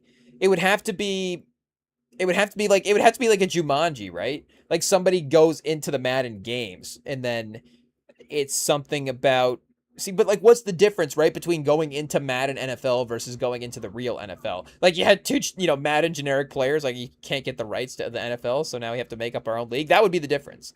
I guess it would be a non-NFL video game, right? It would just be like whatever generic football would be. Would it make more sense if it was like the Bo Jackson football game? I don't know if you could watch a whole movie, with maybe the older graphics like that. Who's to say, like some of the 2D graphics like that? But I'm trying to think, what would be because they are making the Madden biopic. Nicolas Cage as John Madden. Hey, yo. So it's not of the video game, just the John Madden biopic. I guess he's coaching and announcing in the biopic. I think he's doing both. But I guess it's a biopic, so it'll span the life of John Madden. Hey, yo, who's the mom in white biopics? Chat. Hey, yo, I don't know, because if it's like is John Madden. I was gonna say it's like the Biggie biopic, but who's Angela Bassett? Like who's just like has to be the mom in the biopic? Like I'm not sure. I was gonna say hey, I almost said Sandra Bullock, but then I was like we tread lightly. Hey, yo. Like, I don't know, we start turning into the Madden biopic into the Blindside remake, chat. Hey, yo, Sandra Bullock's like, oh, actually, Sandra Bullock's taking credit for John Madden's career. But, well, what are we saying? I guess, we'll have to see how they start off the John Madden movie. It's gonna be like young John Madden, like, he dealing drugs, but then he's like, oh, I got turned to rap me. Oh, no, wait a second, we're on the Biggie biopic again. Oh, it's John Madden, something happened and there's football. I don't know. But, either way, why are we comparing the Biggie biopic and John Madden? Chat, we try lightly. But what are we saying for Madden NFL? There would have to be a different twist on the game for it to make sense for a movie version. Like I would go see the Madden NFL movie. Again, I don't really know what it is yet, but I know I would go. I know I would be there. Like 2K, I guess the 2K movie would just be like a basketball story, but in 2K cuts, like basically like they did in 2016. Where it's just like, okay, it's an animated basketball movie brought to you by 2K, which would be something. And I guess Madden could do that as well, too. But 2K, Madden hasn't really had the cutscenes for the My Careers and stuff like that. Maybe 2K has, popularized that a little bit too much. And Madden just doesn't need it as well, too. I think they do okay. But, $7 billion for the franchise. But, again, for what the movie would be, I think it would have to be, like is it just... Like what are the video game controls? Is somebody controlling somebody in the real world in the video game? Again, obviously we tread lightly there as well too. I don't know what the thing would be, but if it's like a triumphant version of it, where it's like the character has to use the character to win a game or something like that. Again, I don't know, but I think it's Jumanji-esque where they go into Madden and then they have to like play a football game or something. I guess you do have, the drills and stuff. What are they doing drills? But again, that's just still kind of real football as well too. My team, everybody's like a talking football card. Like I don't know what again, we need something for the gimmick. DM us at Rem and Sam Pod your script ideas for the Madden NFL movie. Hey, maybe EA Sports should be in charge of actually making it as well. But hey, if they want to partner with the Rem and Sam Pod, get that going. We're definitely open to that. Compete with the Fast and Furious franchise there, but again, we need to have a little workshop and see what is going on. It says Shrek started out as a picture book. Hey, so I'm not sure exactly if we put Shrek in the same category as Fast and Furious, but they are both pretty popular, 21st century franchises. Yeah, Twilight as a novel, Gran Turismo a video game. Hey, Strawberry Shortcake? Oh, a greeting card. Whoa, chat, 4 billion in greeting cards. That might be the most impressive one of them all. Hey, The Smurfs, a comic, Cabbage Patch Kids, an American special, G.I. Joe. Hey, we tread lightly. But hopefully Will Smith's not in the chat. Got him, chat. Oh, we had to say it. It was right there. It was right there. No, Will Smith, we don't blame you. We would do it too. But, what you said? No, shout out to Chris Rock as well. But, hey, we're gonna do the reunion special. Has anybody done the reunion interview, chat? Hey, not to give out any ideas, but because I know the minute we say this, because Jimmy Kimmel listens and he's gonna take our idea. But Jimmy Kimmel, hey, I could see Kimmel, like, is there any way you could book Will Smith and Chris Rock at the same time and then get them in somehow in the same environment at the same time? Like, I don't even know what you're allowed to run as well too. Like, if they both show up and if they both show up and leave right away, like if that's the segment, then that's the segment. But am I allowed to run it if, like, if Will Smith's like, or if, I guess we'll blame Chris Rock this time, if Chris Rock's like, don't run that. Hey, like, I don't want that on TV. I don't want, he's like, screw that. I don't want to remember that. I don't want people to keep talking about how he got slapped in the face. He's like, I don't want that. Like, I guess we can't run it then, right? But I feel like there's something there. Hey, chat, a Zoom call. Like, the problem with the Zoom situation is, like, is there, like, the minute, we're, like, chatting to Will Smith on the Zoom, and then Chris Rock, like, joins, and all of a sudden it pops up as, like, Chris Rock is in the waiting room. Will Smith's like, what? Hey, so we would have to tell Chris Rock, like, change his username to something so it doesn't... No, but then I feel like, well, no, you don't know who's in the meeting when you're in the waiting room. So unless Chris Rock's watching the live stream while he's tuning into the interview, calling in, then he might not know. But otherwise, I feel like we would have to workshop this, chat. We'll see. Hopefully nobody's listening and we can save that idea for ourselves. But if Jimmy Kimmel, if you're in the chat tonight, hey, where it's the summer's here. It's Sunday night. This is the time he's like, okay, Sunday night's the time that I can tune into the Rem and Sam Pod. If he's here, he's like, oh, now I have a show idea for when we return. The magnificent return of Jimmy Kimmel. Hey, the Will Smith Chris Rock reunion. Hey, but chat, should we focus back on Fast and Furious because poor Vince, chat. Hey, he's in a real tough scenario right now. He's got the arm trapped with the pickup truck driving along the highway. Hey, poor Vince. The shotgun, the worst shotgun aim of all time is this pickup driver guy right here. Like, obviously we like the crew. We're rooting for the crew in this movie. But just practically, like, Vince is one of we can't necessarily consider him lucky, again, considering that he is pinned to the side of a semi-truck with his arm tied up in a wire. But considering that the driver also has a shotgun, there is a stroke of luck that the driver is completely blind and has no aim whatsoever. Because Vince is literally, like, less than a foot away from the muzzle, and somehow this guy misses him.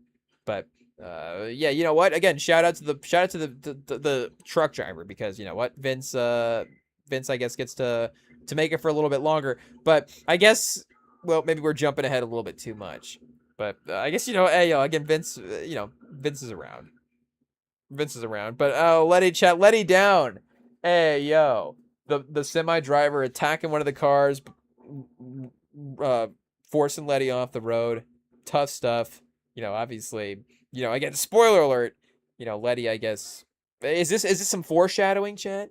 Because it is what the crash car sort of situation that happens in Fast Four as well too, or Fast Four. I might have to go back and fire up Fast Four.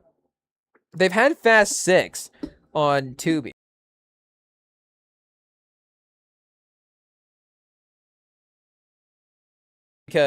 Just because again, it's following Fast Five, and just because Fast Seven is such a special movie in so many ways, again, six can get lost a little bit in the shuffle there, but it is again a really fun watch, obviously. But Fast Four might be the most underrated rated one, and it is again at some point you have to rank them a certain way. But I might have to go back and choose between Fast Four and Fast Six. That would be interesting. Yeah, Fast Six. I guess I just looked that up. I don't know why. Again, we know it's on Tubi. But Fast and Furious, and I guess it is important to distinguish between the two, right? Because the Fast and the Furious is the first one, but Fast and Furious is the fourth one. Yeah, unfortunately, Fast and Furious, the fourth one, is unavailable anywhere. It is a little bit of a bridge movie. It's one of those movies that works if you're really rewatching all of the movies together, but maybe it's not like in the moment like the best movie if this is all that you have and this is all that you're being left with. But again, if you're jumping into the franchise and you're like, okay, this is one of them, like it really works. But the rest of them, again, I think that's where 4 and 6 kind of lack a little bit. Like 1, 2, I guess Tokyo Drift does have to be special in that way as the standalone does make it a standalone. But 1 stands alone, 2 stands alone, 5 stands alone, and then 7 stands alone as well too. And I guess 8 in some ways also as well. And Mission Impossible does have that with the set pieces. Like you could say, is each movie defined by the set pieces? And that is true to some degree. But there is just a little bit more formulaicness with the Mission Impossible movies. Again, maybe it being built around those big set pieces and just what sort of the adventure that Ethan Hunt is going on is. All these franchises have their formula, which is in some degree what makes them special as well too. But at least like we're saying, Fast and Furious is, they're throwing curveballs, chat. Hey, yo. It's like make a baseball analogy. It's like Paul Skeens. I guess maybe Paul Skeens is just heating up fastballs. I don't know if Paul Skeens is like a versatile pitcher. Hey, do we have to do that Google search real quick? I'm not sure. We might have to look this up. Is Paul Skeens let's see here, a well-rounded pitcher? Hey, I don't know if this is a pause or if he just throws fastballs. Hey, it just throws. What's that? Oh, I guess that one kid talks about hitting, right? Batting. He's like, my name's Big Al and I just hit dingers. But, if it's like, my name's Paul Skeens and I just throw fastballs, then maybe, there's something along there. But it does say expanding arsenal here. According to the Google AI, they are crediting Paul Skeens' game. Skeens no longer relies purely on his four-seam fastball. So that was, I guess, a part of his game early on. He features a deep repertoire, including a heavy sinker, a deadly slider, and a splitter sinker hybrid known as the Splinker that is in an increasingly utilized changeup. So he's up to 4 whole pitches now for our guy Paul Skeens. Shout out. He pairs his high strikeout rates with excellent command. Consistently ranks among the major league leaders in categories like walks and hits per innings pitched. Wait, is that good? A leader, because it would be like lowest amount. I was like, wait a second, he's giving up the most walks and hits? I was like, wait a second, that's exactly what you're not supposed to be doing as a pitcher. But maintains a stellar strikeout to walk ratio. There we go, okay. Rather than just trying to blow by fastball hitters, Skeens frequently works in the count to induce contact and ground balls, making him highly efficient. Okay. So this is definitely getting a little bit more complicated than we realized. Oh, here's something from May 28th. That says Paul Skeens is becoming a pitcher, not just a flamethrower. Okay, so see, chat, this is, also credit to the star power of Skeens as well, too, that we knew about his game, and we didn't even really know about his game, right? It's just like somehow we kind of knew that he only threw fastballs, but somehow, again, it's like we don't even watch baseball. But it says if the opposition wasn't already quaking in its cleats when Paul Skeens took the mound, it's darn near petrified in 2026. The 2025 Cy Young winner entered MLB as one of the hardest throwers in the game, and that shouldn't let the abnormal opening 2026 outing in the 3.0 REA fool you. Skeens is expanding his repertoire beyond his signature fastball. And this season, Skeens and his high-pitched arsenal is more dangerous than before. this evolution shouldn't be just terrifying the rest of the NL. It should have fantasy. Oh, fantasy managers on high alert. Hey, yo, do you get extra credit if you throw like a splinker? Hey, yo. Athlon has touched a bit on MLB pitchers moving away from leaning too hard on the four-seam fastball. Pause. Skeens is a part of this evolving trend. Don't get it twisted. His fastball is as lethal as ever, but this season, the Pittsburgh Pirates starter has cut his fastball percentage down to 36, opting to use it as a setup tool for secondary pitches. At the same time, he has increased his changeup to 17% per StatCast, up from just 5% in 2024. The placement of the pitches is almost identical, but the change in velocity is sharp enough to throw opposing batters off its tracks. So this would be, I guess, the next evolution for Skeen's game would be hitting different parts of the strike box, I guess. Pause. Hey, yo. But this evolved pitching tactic is already showing positive results. Skeen's barrel rate, the number of batted balls allowed, is down from 5.8% to 4.8%. This average hovers around around 6 to 7%. Oh, the league average. His weighted on base average also dropped to 24.8%, well below MLB average of 32. So whatever those stats mean, Paul Skeens is crushing right now. How those numbers translate? Question mark. Skeens' newfound pitching method is a result in even less contact and fewer base runners. And his underlying metrics project he can keep the dominance up all season. Why this evolution is especially terrifying at age 23. Skeens has boy wonder energy. Most elite pitchers don't master this kind of pitching sequencing until their late 20s. Oh, so this is actually, so this is good. Okay. So I guess you don't really walk into the MLB with a diverse range of, I guess that is kind of like the NBA though, right? Like it's really rare for a guy to walk into the NBA with a repertoire of moves.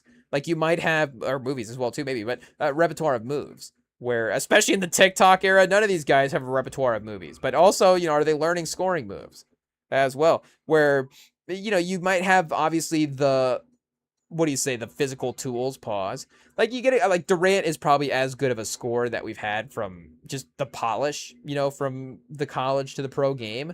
But even still, it's like the versatility and the amount of ways he's able to get into his shot just continues to improve so much as well. And that's really what the improvement is as well. And his efficiency continued to get better. But it's also like, I forgot that this turned into Boys in the Hood for a second where you had a drive-by. Hey, yo. But unfortunately though, at least Ricky was running, chat. At least Ricky tried. The guy in Fast and Furious just stands there and just is like, what is happening? It's like, oh no, and then just goes down. Hey, yo. It is what it is.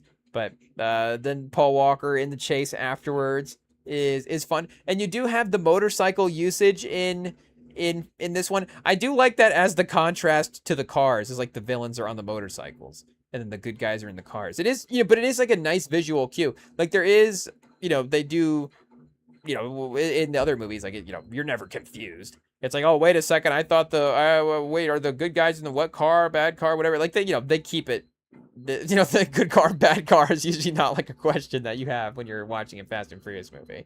But, again, just the idea of other vehicles. What else? Oh, speaking of watching the Ninja Turtles, chat. Hey, there is a scene where they're heisting, like they're breaking the shredder out of the prison convoy. Earlier, it sounds a little cooler than it probably actually is. I mean, Turtles are, they're fine movies, whatever. But what are you saying? They're breaking Shredder out of the prison convoy, and they're riding like those tricycles, like those Polaris tricycles. Like, can we look those up? I don't know if the brand is the only one that makes these or not. But let's see. And I don't even know if they're called tricycles as well too. But okay, yeah, so not these. What? Oh, Slingshot. That's what it is. The Polaris Slingshots. So again, it's just like, unique vehicles, mixing it up. Yeah, these like three-wheeled, two in the front, one in the back. Hey, yo, pause, like, you know what we're talking about. You guys know what we're talking about, right? Hey, yo. But they had kind of a cool red and black neon Polaris Slingshot convoy that was breaking. Shredder had apparently Shredder's the Foot Clan has a Polaris contract. So, hey, yeah, I guess we don't want to necessarily put that on Polaris, but they were using the slingshots for breaking Shroud out of the prison convoy. It is what it is. But yeah, I guess what does that have to do with? Oh, the motorcycles. That's what we're saying. Like just using different vehicles. They could have done that maybe a little bit more throughout the Fast and Furious franchise. Different vehicles as well. I don't know how many vehicle types do you have out there? Maybe there's like a construction equipment sort of thing that they have. How many vehicle types are there? Like, is there like a minivan convoy that they go up against at some point? But again, that still seems like cars as well too. Oh, like semis? Speaking of heat, I guess they do kind of go up against semis a little bit. They're on the highway in Fast 6 as well too. Every car type and how we classify them. Car classification. I guess let's see what here. Wikipedia. The quadricycle. Hey, yo. Oh, chat, look at this. Hey, yo, we could have had some quadricycles. I think maybe these wouldn't have been as terrifying. But if it's like, these are like, if it's just like hundreds of quadricycles, hey, yo, they're just like, speaking of Star Wars, what are they? Droids? That's what it is. Droids. They're just like droids. Like whatever villain they're facing just has like a million people working for them, and they're just all in quadricycles. Hey, yo. But A segment mini cars. Okay, so that's just, yeah, a small car. Yeah, so now we're just going through different sedan types. E segment executive cars. Oh, okay, still getting fancy. F segment executive cars. S segment sport cars. Okay. Market segments. Micro car. Maybe the micro car, chat. Hey, the environmental friendly Fast and Furious. I mean, that'd be interesting though. Electric cars. There's just like no sound. It's like Fast and Furious, like nee. But hey, electric cars are cool as well too. It just would be the in terms of the cinematic experience, that is the one place where the car noise is actually something that is, I think, preferred. Because in the street, I have seen clips. It's like, oh, this city has all electric cars. Maybe it's even AI.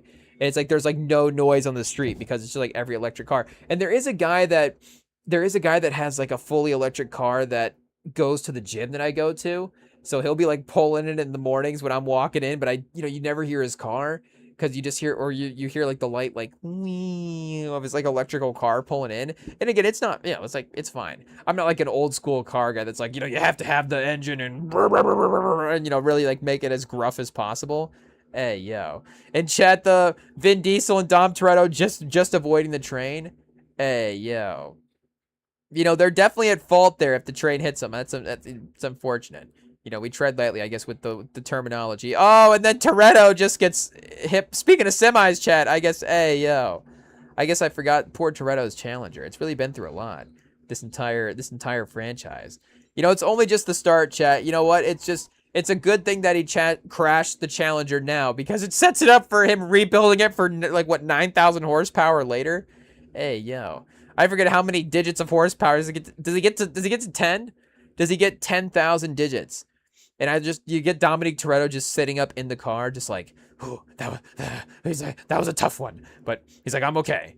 He's like, Dominic Toretto, no CTE or nothing. Paul Walker, no need to help Toretto out of the car. I guess, there we go. Okay, a little assist. But Toretto's like, let me just slide out of this window real quick. I just did about 3 or 4 different barrel rolls out of rolling it past that semi. But, yeah, he's still able to get up and walk away. So definitely an all-time toughest movie character as well too. Maybe we do that ranking, because speaking of John Wick, John Wick is that the 3rd or the 4th one? Have I seen the 4th one yet? I have to go back and check. Is Halle Berry's in the 3rd one? Halle Berry, John Wick. Let's see what we got here real quick. That might, okay, wait a second. That's 3. Yeah, Halle Berry is Sophia Al-Azwar, a lethal assassin and manager of the Casablanca Continental. In the 2019 John Wick 3 Parabellum, she is John's former frenemy, who helps him navigate the underworld, accompanied by her iconic, heavily trained Belgian Malinois attack dog. So yeah, obviously, iconic cameo in the John Wick movie there. But yeah, I guess, iconic enough we didn't remember if it was 3 or 4. It's just us not remembering, what movie is what. But what are we saying for the Fast and Furious franchise anyways? Dominic Toretto does really go through it and still manage to, make it out okay there. And, obviously you get Paul Walker, letting let everybody go at the end, hey, it's all good. It's all happy. We all love to make it out okay. Shout out the Fast and Furious franchise, but it's a good thing he did that, chat. Hey, I guess it wouldn't have really mattered, right? Because they do break people out of prison in this all the time. So they just would have broken him out of prison later on. Like, he already had his hooks in him, right? Like, that would have been a different sequel. Would have been like Fast and Furious: The Silence of the Lambs version, where after Dominic Toretto is locked up and in prison, then he's mind messing with Paul Walker, like trying to get Paul Walker to break him out. And he's like, Paul Walker. He's like, I guess, wow, I don't know Hannibal Lecter's character that well enough to do the quotes. But he's like, oh, do you hear the voices at night, Paul Walker? The lambs, are they shouting, Paul Walker? And then, I guess eventually, like, I guess Dominic Toretto would have to take a dark cannibalistic turn in this one, but maybe he just beats up the guards. Maybe he doesn't have to like attack the guards and like bite the one guard's neck or whatever. I don't know exactly what he does there. I guess the one guard, the guards in Silence of the Lambs do kind of, I'm not saying that I would have like made it out of the Hannibal Lecter fight, totally free. Like, there are knives and different things and weapons. Like, maybe even Hannibal Lecter, if I'm the guard, maybe Hannibal Lecter gets a gun and, maybe he gets me that way. I'm not sure. Maybe Hannibal Lecter is just the better fighter. If Hannibal Lecter in that scenario is just the better man, then he's the better man. But I do feel like the guards were not putting up that well of a fight. Silence of the Lambs security guards, probably not the number one team you're calling in from. This is not the number one movie crew you're ringing up, Chad. Hey, it's like we need a movie crew to, really, really get through this, whatever is going on here. It's like, do we want Fast and Furious? Or do we want those couple of security guards from Silence of the Lambs? I think you'd rather have the two old puppets in like, what's the Muppets? Who are the old guy Muppets, chat?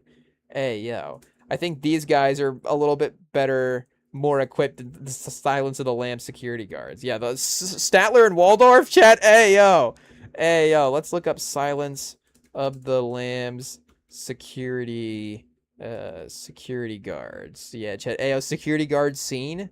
But where are the security guards at here, chat? In Silence of the Lambs, Hannibal Lecter's infamous escape in Memphis. Shout out to Memphis. Is orchestrated by incapacitating two police officers guarding temporary courthouse cell. Officers Boyle and Pembry.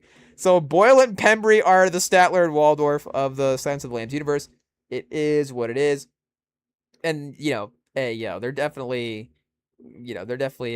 involved in this one somehow. But yeah, that would, if Paul Walker like arrests Dominic Toretto, that's probably just what ends up happening in the second one, is he just talks him into breakout like that. But hey, chat, 25 years later, celebrating one of the great franchises of all time. But again, obviously with the modernness of the franchises as well too. Yes, it is that. Definitely on that list there. But I think Universal needs to do a little better job of celebrating the franchise. Obviously, they got the first one on Peacock right now, and I think Universal's made enough money off of Fast and Furious. I'm not gonna sit here and say that they're struggling to have the movies on the streaming platform right now. But I am curious about why it's not just like all of the movies there. I mean, I'm glad like Fast 6 can pop up on Tubi and every now and then, or Fast 7, or the movies can be out there. But why are not all the Fast and Furious movies just on Universal as well, or on Peacock as well?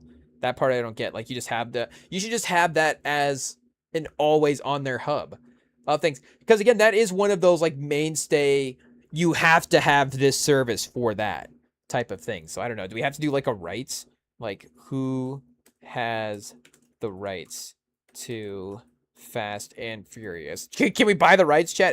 Fast and Furious is owned by Universal Pictures. While Universal holds the legal rights to distribute the films, star and producer Vin Diesel also holds significant creative control and ownership over the direction of the saga. So does Vin Diesel like decide, like he's like, I want Fast 6 on Tubi, but I want Fast 3 on, Stars or something like that? He's like, I don't know exactly if he's the one responsible for that. But it's like, I should just know that if I sign up for Peacock, I should just have the Fast and Furious, have access to all the Fast and Furious movies. They should just all be on there. But right now, it's just Fast and Furious 1, and they have Fast and Furious 2. So the fact that Fast and Furious 2 is streaming somewhere is great as well, too. But it's I guess 1, 2, 3, and then 10. So it's like, hey, why 10? Like, I don't want 10. What about 4 through 8? What about the rest of the great franchise? Like, why is this hub not here? Again, Disney, you have like, the whole thing is built around Star Wars and the MCU. It's like the franchise. Like you have to go to that streaming service to get those franchises. And really, again, speaking of Tubi, like even Attack of the Clones, they're never like, okay, Attack of the Clones, like go out there for Tubi for a month and see what's going on and have fun, and then we'll get you back on Disney Plus, or even just extra license it to Tubi or something like that. But again, hey like Peacock, step it up. Somebody lock up the Fast and Furious franchise. Just get a nice collection somewhere.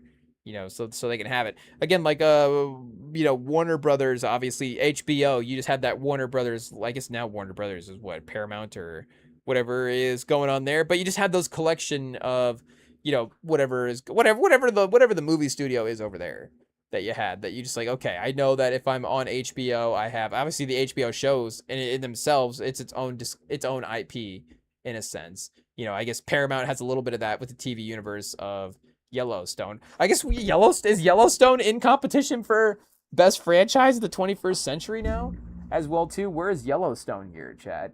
Hey, has Yellowstone made $1 billion yet? Oh, Terminator, $3 billion.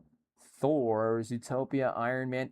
Thor outgrossing. Oh well, I guess the Thor movies were later than the Iron Man movies. So Thor Ragnarok probably outgrossed Iron Man 3 as well. There, Friends, the television show, Sailor Moon, The Incredibles, Aladdin, Black Panther, Planet of the Apes, Jumanji, Little Mermaid, The Conjuring universe at 2.8 billion as well. Ghostbusters, Finding Nemo, and the 2 billion plus club, Chronicles of Narnia, Bourne, Men in Black, Resident Evil, Biohazard, Guitar Hero, Lego, NBA Jam. Now see again, NBA Jam movie would be interesting as well too. It could just be a distorted 3-on-3, but NBA Jam could be like a branded Space Jam, right? Where like 3 basketball players get trapped in the NBA Jam game or something like that. Or it would be like 3 kids, right? It'd be like 3 kids get stuck in NBA Jam and they have to battle through like real NBA players, but they also have the NBA Jam capabilities, if that makes sense. So it would be a little bit of a weird movie if you could get all of the NBA players to sign up to getting beat in basketball by a group of kids, I guess. I don't know if you could get that to work. But who's to say? Maybe it's not like they're playing Kevin Durant and LeBron at NBA Jam. Maybe it's like Luke Cornett and Harrison Barnes are on the Spurs, and it's like, oh, it's a lesser version. Who's to say? But again, maybe there's something there with the NBA Jam film franchise as well too. But I guess Yellowstone has not made it into the 2 billion category club. How much money? We're gonna pocket watch Yellowstone real quick. Has Yellowstone series made franchise? Oh, chat, look at that. 2.9 in sales. Wait a second. Where is it at on this list here? Did we miss it? 2.3, 2.9. Zootopia, Iron Man, Guardians of the Galaxy, Inside Out. Chat, somebody needs to update the Wikipedia. Hey, do we need just to update it right now and add in Yellowstone? According to the Google AI, Yellowstone is at 2.9 bill right now. Oh, 3 bill. As well, how Yellowstone became a $3 billion franchise? Maybe it's even farther up the list. Maybe we're not giving it its respect. Hey, let's see. Blue's Clues, 3.6. G.I. Joe. No, I think we missed. I guess we can search the page. Let's search the page and see what we got. Yellowstone. Is it here? Nothing for Yellowstone, chat. Hey, what a miss. What a miss for the biggest franchise. That might be the biggest franchise of the decade. Anyways, if the Fast and Furious fall off is real for Fast 9 and 10, because the decade for Fast, and what an end to the 10s with Hobbs and Shaw. But in the 2000s you have 1, 2, 3, and 4, and then in the 10s 5, 6, 7, 8, and Hobbs and Shaw. So that is pretty close. Fast 1 versus Fast 5 is a real debate, I think, because that's the debate. Fast 6 versus Fast 2. I think Fast 2 does get Fast 6. Fast 7 versus Fast 3, though. Fast 7 does get that one. And Fast 4 versus Fast 8 is close as well, too. Again, so Fast Hobbs and Shaw is just, throw it out. It doesn't mean anything. So I think you could really debate. The high quality budget value of the 10s makes it, again, a bigger franchise. But at the end of the day, the rewatchability of the 2000s version is there as well, too. And then the 2010s, while the box office success is there, like we're saying, just the impact, the conversation, the hype hasn't really been there in the same way. So 9 and 10 and just the rewatchability, like you're not really going back to those movies in any way. Like what like this is like 9 and 10 again, they made a ton of money, so it's difficult to say that they're like bad action movies, but it really is like Bloodsport 9 or something like that. You just like when you're on Tubi and you're just like they made the ninth for like it's like Steven Seagal's not even in this franchise anymore. I guess that's the different version of it is Ben Diesel. Hey, who's Ben Diesel? Vin Diesel is still in it. Pause. And they haven't like pivoted. That's the next version though. When they're in like Fast and Furious 15 and it's just John Cena is just fully the star of the franchise. Vin Diesel's just gone. And it's like, wait, what happened? Like how is this like who's the next, you know, big guy actor out there in chat? Hey, yo, like Winston Duke. It'd be like Winston Duke has just taken over the Fast and Furious franchise, and all of a sudden it's just like, wait a second, it's just we just have different actors now, or like Michael Jai White, chat. Oh, now Michael Jai White's like really beating people up. Hey, yo, it's like and I guess it would be like the ultimate version of it would be Michael Jai White is actually just playing Dominic Toretto. It's like, wait a second, we just recasted him as Michael, like just a different guy now. Like what's happening? But it's Fast and Furious 15. But he's just like picking up where Dominic Toretto left off. It's not like we have to redo the origin story. It's just like, no, hey, it's like, hey, Letty, how you doing? It's like, I'm, Michael Jai White now. But, that just wouldn't be the first time. So that, a movie's just gone random with the recast. Or like, I guess, but sometimes you get like it's only the second one. It'll be like Speed 2, which is, obviously one of the iconic versions of that. And maybe that's one of the iconic versions of that. There we go. But maybe that's the credit for the Fast and Furious that they were able to get the third and the fourth one after not even having Toretto in 2 or 3 as well. But then that just shows you, I guess, the franchise even has more runway left as well. Or like the spin-off TV series, it's like the Toretto years where it's like actually this other guy is playing Toretto in his later years. It's like now again, now we need who's somebody that like kind of looks like Vin Diesel, but it's like clearly like, gonna be on a TV show version for who's the TV show version of Vin Diesel, chat? Hey, yo, I guess we don't know. Not Bernthal. Like who's Vincent D'Onofrio? Hey, it's like Vincent D'Onofrio's like now just like in a Fast and Furious TV show is like Dominic Toretto. It's like Dominic Toretto has returned to LA to open up his mechanic shop only to be dragged back into a life of crime. And it's like Vincent D'Onofrio for 6 seasons. It's Dominic Toretto. I mean, Chad, see, we're just spinning off properties now. We're making franchises. So, there's still more places to go here. Pause. With the Fast and Furious franchise, all stemming back from the original Fast and Furious movie. And the great, again, rewatchable, fun action joint that it is, but just the great foundational piece to set up, the fact that there's just so much universe and so much to spin off of it as well, too. Because, again, by the time you get to Fast 5, Fast 7, and they're just jumping out of skyscrapers, you're like, there's really nothing there, but the ride does kind of make sense as well, too. You're like, okay, he infiltrates them, they start running from them, they get, like, they break away from the cops so many times that the cops are like, okay, well, now we actually have to work with them for something. And then it's like, well, now that they have connections, they're involved in sort of higher level stakes. And then their connections, like they're like, oh, wait a second, we're gonna heist this actually real quick and get out of here. And so it kind of makes sense how you build toward what you build to, again, in an action movie type of way. Again, Ayo, not in a practical way. I guess, they're immediately auto-playing number 2. Speaking of practicality, I mean, you have Paul Walker zooming across, all of the city in like 2 minutes to get to the race on time. Again, the franchises, the franchises is stretching practicality, all over the place. Ayo. But, again, for it having the ability to be such a rich text that it is, chat. Ayo, the Fast and Furious 1. It is pretty crazy. And again, Paul Walker, rest in peace as well too. And just so many great characters, so many great, iconic people that are in this as well too. I guess I'll start talking about Ludacris, Michael Ealy, Tyrese Gibson, but I mean that's Singleton as well. So I guess we were talking about The Rock saving the Fast and Furious franchise. I mean, hey, yo, are we getting ahead of ourselves too much? Pause if we, or I guess I say if we, when we do the Fast and Furious or I guess Too Fast, Too Furious anniversary when that one's up.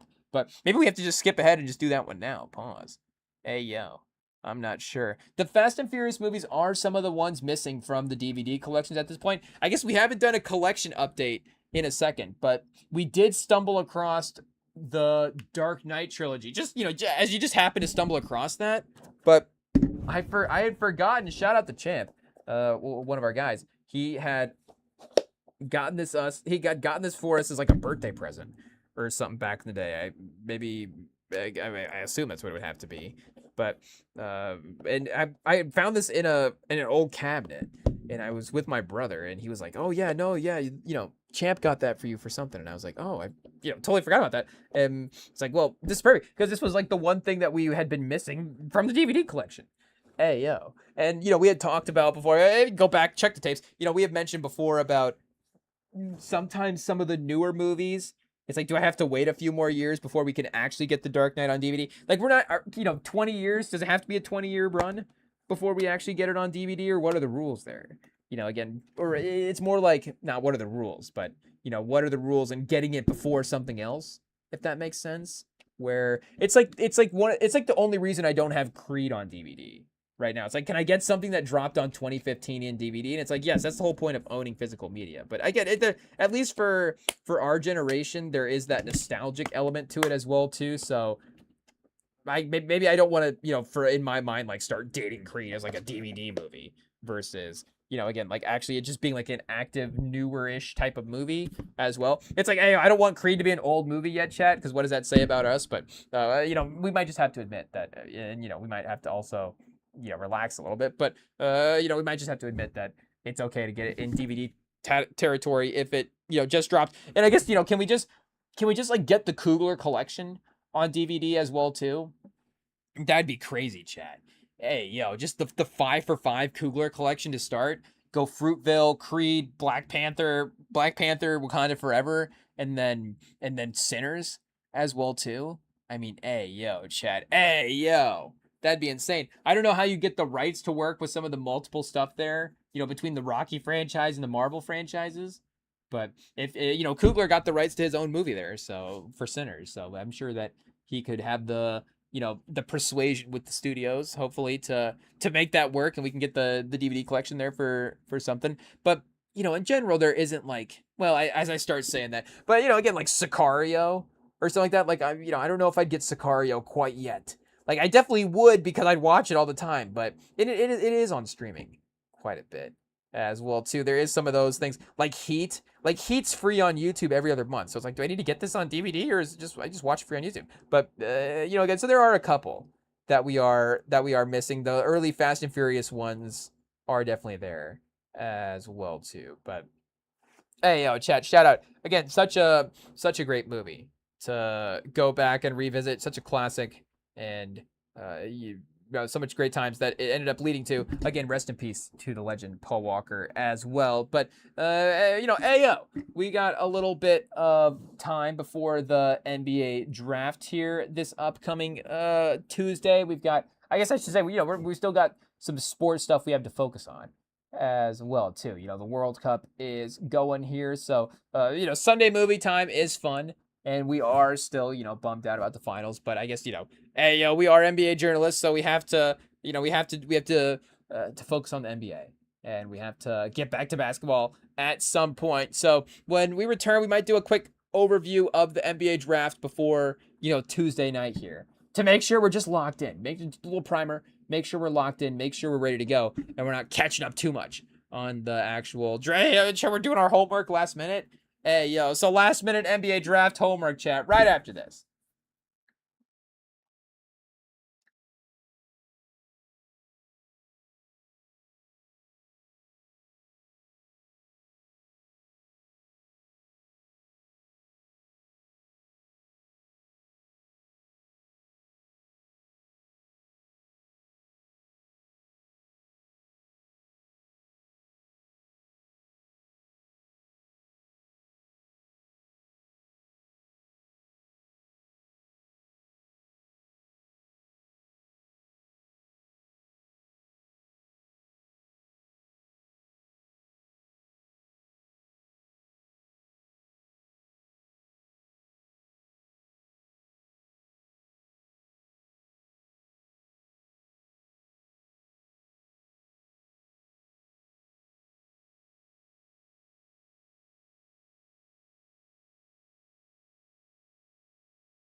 All right, chat. We are back, and like we said, of course, less than 2 days away from the NBA draft here. I guess we got to remember exactly what the new format is for the draft because it is now, I believe, lottery on one day, and then we also have the rest of the draft on another. So obviously some NFL competition as well as some NFL. What do you say? Game plan copying with the fact of just trying to extend the draft over multiple broadcast days. But, with it being a 2-round shorter draft in the past, in the second round getting a little bit lost, but the NBA equivalent of the second round is a little fifth, sixth roundish sometimes in the NFL. So, again, just the hype of it, respectfully, is a little bit different. But, obviously trying to manage it a little bit differently as well. So we'll see how that goes. We'll be live to, follow along as well. But we're going to try to see if we can just watch a quick highlight here from a bunch of the prospects, just again to sort of, freshen up, get locked in, get in the mindset before the NBA draft. Because again, with the Spurs championship run here was really taking our focus during that time of the basketball season. And then, of course, them losing, us bummed out. Now we're not watching basketball anymore. So we have to really refocus here and lock in and prepare for the NBA draft. So let's see what we've got. Did I see a 40-point highlight reel game? What do we got here? A 49-6, 40 points, 9 rebounds, 6 assists. So this is, if we want to get hyped up about DeBasta as the number 1 pick, I think this is a good place to start. Hey, yo. I guess to be fair to the other guys now, we have to just pick career highs. We can't now pick Cam Boozer, this 12-point, bomb performance where he just tanked. But, again, I think maybe we would need less convincing with Boozer as well, too. Obviously, we watched him a little bit more just being at Duke and being in the national limelight the way that he was there.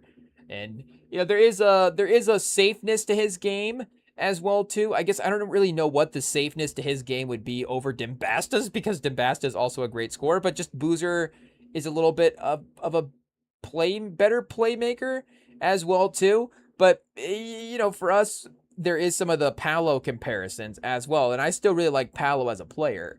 But, with Paolo, he hasn't necessarily become...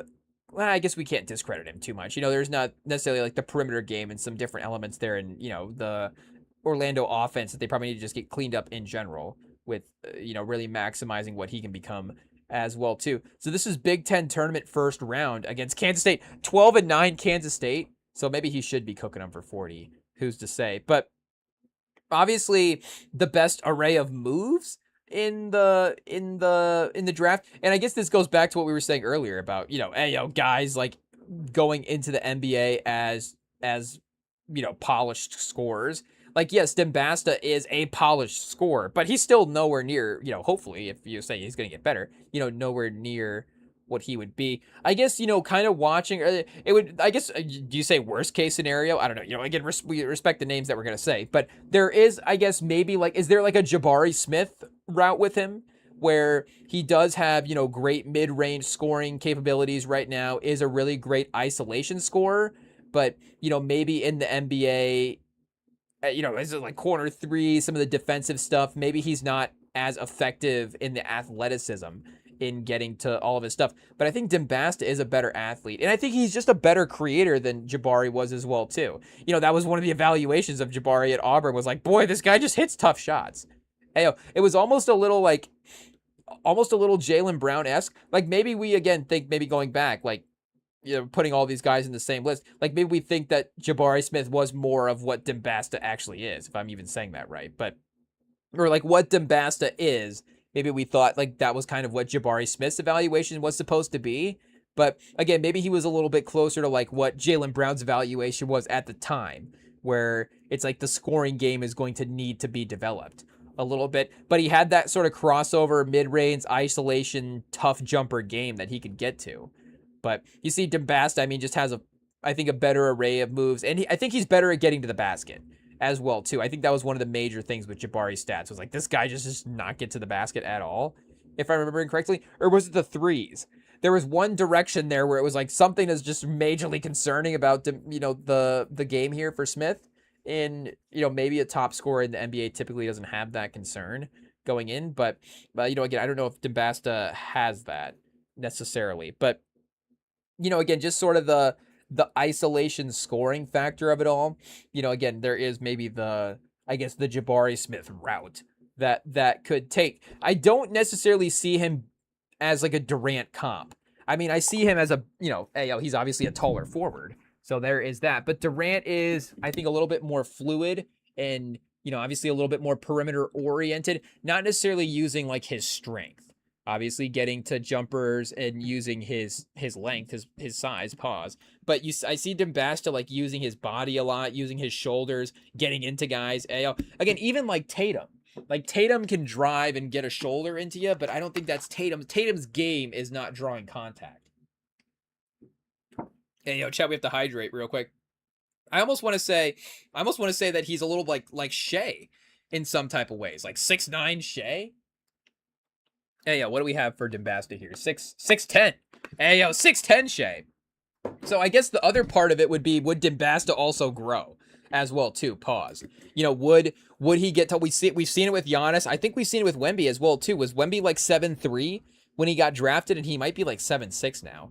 But Giannis is, I'd gone from Giannis actually legitimately grew. Like Giannis went to a whole different class. Like Wemby, 7'6", 7'3". It's like, okay, once he's 7'3", like once you're 7'1", like you're basically taller than everybody. Like Porzingis had that advantage that Wemby had in the finals. Like if Wemby had played like Porzingis played like for Boston in the finals, like those Spurs would have won the finals. Like Porzingis was awesome in that finals, and he was awesome at attacking smaller guys in the mismatches. But again, Porzingis like 7'1", he doesn't move like Wembanyama does. He doesn't get Durant comparisons. He is a great unicorn scorer. That was definitely a label in his game when he was especially in some of those early New York days. Again, speaking of the run that New York has, Chad, Porzingis at one point was going to be the guy that brought him a title.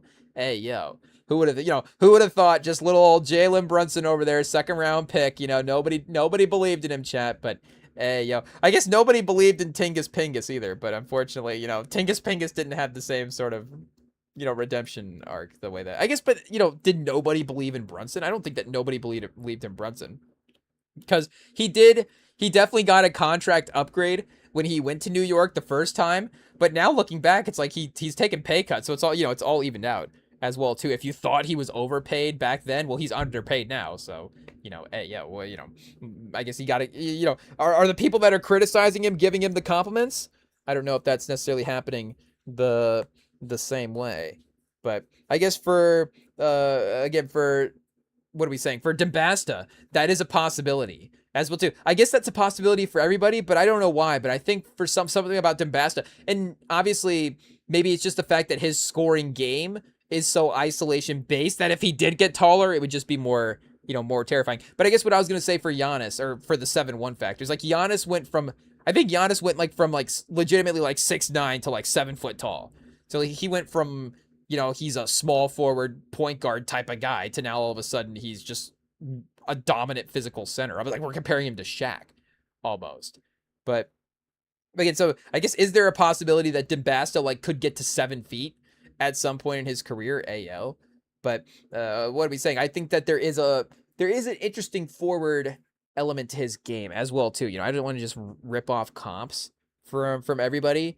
But can I say 6'10" Shea Gilgeous-Alexander as a little bit of a game? And you do see 4 assists per 36 minutes here. I guess, the tankathon is, giving that the green light as a statistical factor for his game. So, again, the number one sort of guy, I think the number one projected pick anyways, I think Boozer again would be the number one fallback guy for everybody. What's okay, who's one guy that is going to be at least really, really good? Boozer's going to be probably pretty good in the league.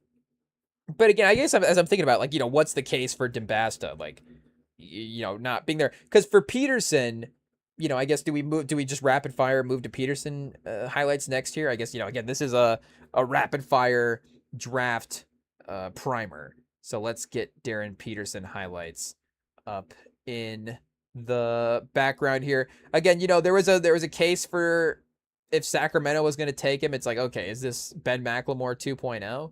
Hey, yo. But Utah is interesting. Him and Keontae George together. I don't know. I guess we could get there on draft night. That is interesting. We have time to think about some of these top 3 picks, I guess, as it maybe will shake out the way that it looks like it is playing. But I guess Boozer could go 2 as well, too. It is not necessarily just guaranteed that Peterson is going to be the second overall pick here.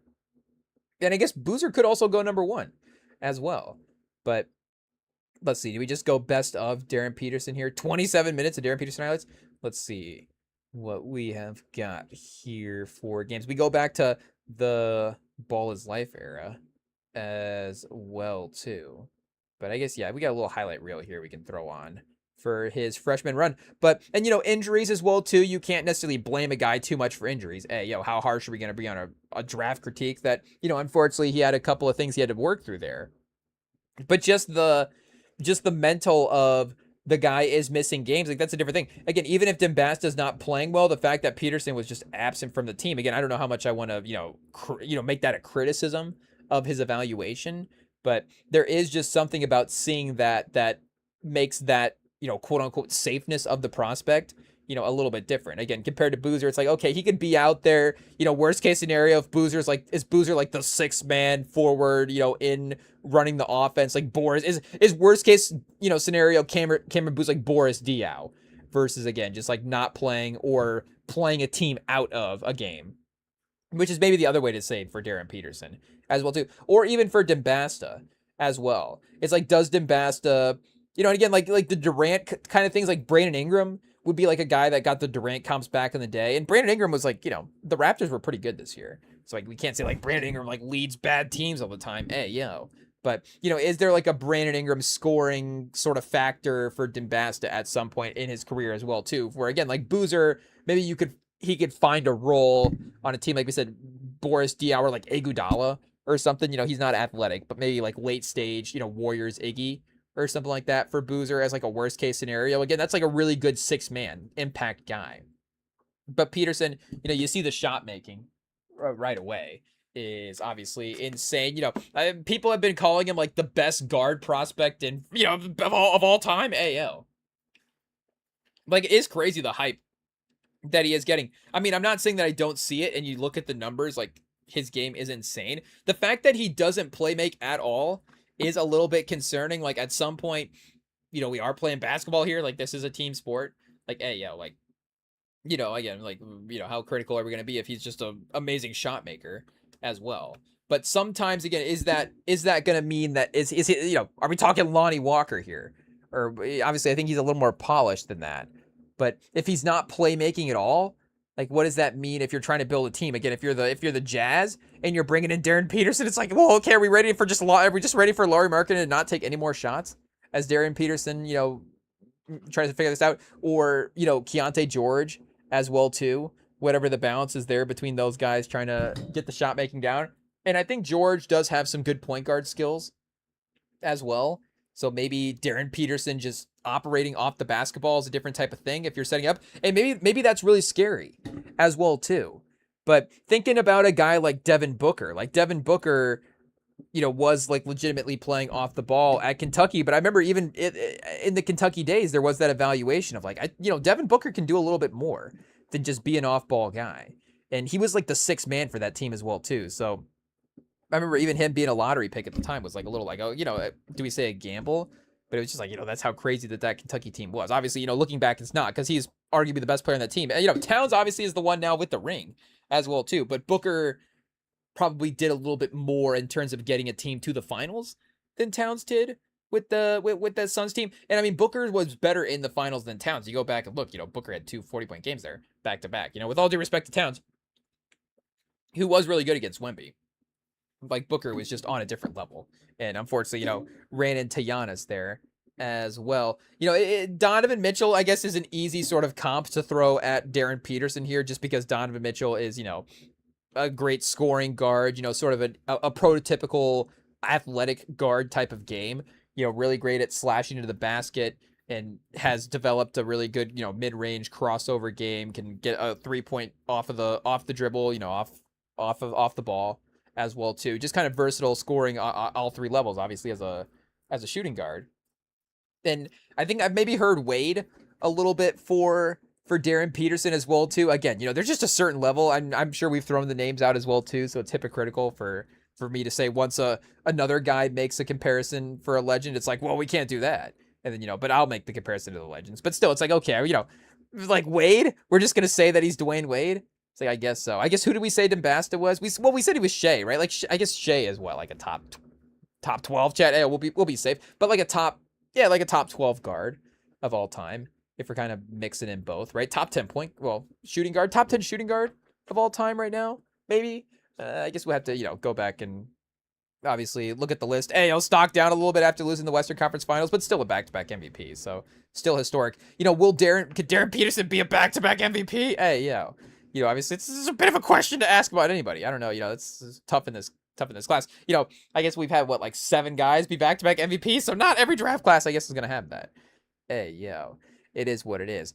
But again, for Peterson, the scoring is just too captivating. I understand it's just too captivating. The shot making at this point that he's shown is too intoxicating. But I do wonder if the bar, again, like we're saying, for him to be impactful as a leader on a team is just higher all time. It is what it is. Again, that's one of the reasons of what Shea was doing, leading that Thunder team to the finals, is so special. And Brunson, again, it's so special. Again, we tread lightly, chat. Hey, pause. But the smaller you get, the harder it is. It's crazy, chat. Hey, that's wild. We might have to just leave now. My bad. Sorry. Pause. We'll see a draft night. But again, that has been proven throughout NBA history. It is what it is. There's no better way to say it. But as you get smaller, it's more difficult to lead your team to a title. It is what it is. And, again, a guy like Brunson being able to maybe not match up to the stature of some guys in the past, but still be as effective is just a little bit of a historical outlier. And you still have your tier of guys, again, Kobe, Jordan, and, Shea. But it's like, again, outside of, Shea at this point, like the other guys to be the lead guards for their title teams as 2 guards is like Kobe and MJ. So it's like, again, I'm not saying that Peterson's not going to, hey, can Peterson have some Kobe and MJ in his game? It's like, oh man, like, we're just not, that's just a high bar to get to. Again, Anthony Edwards is like as talented a guy as we've ever had at the 2 guard position. Really, really complimentary there of Edwards, obviously, but it's not too far off. Like, if we're just talking athleticism and raw basketball talent, But again, that's as set up. And I guess we're leaving out Wade. Wade did also lead a team to a finals as well too in 06. As legit as anybody ever, right? Nobody questions that Wade run at all. Donaghy had nothing to do with it, but still Wade was awesome in that season. So in his early part of his career there. So you still have to give him credit where credit is due.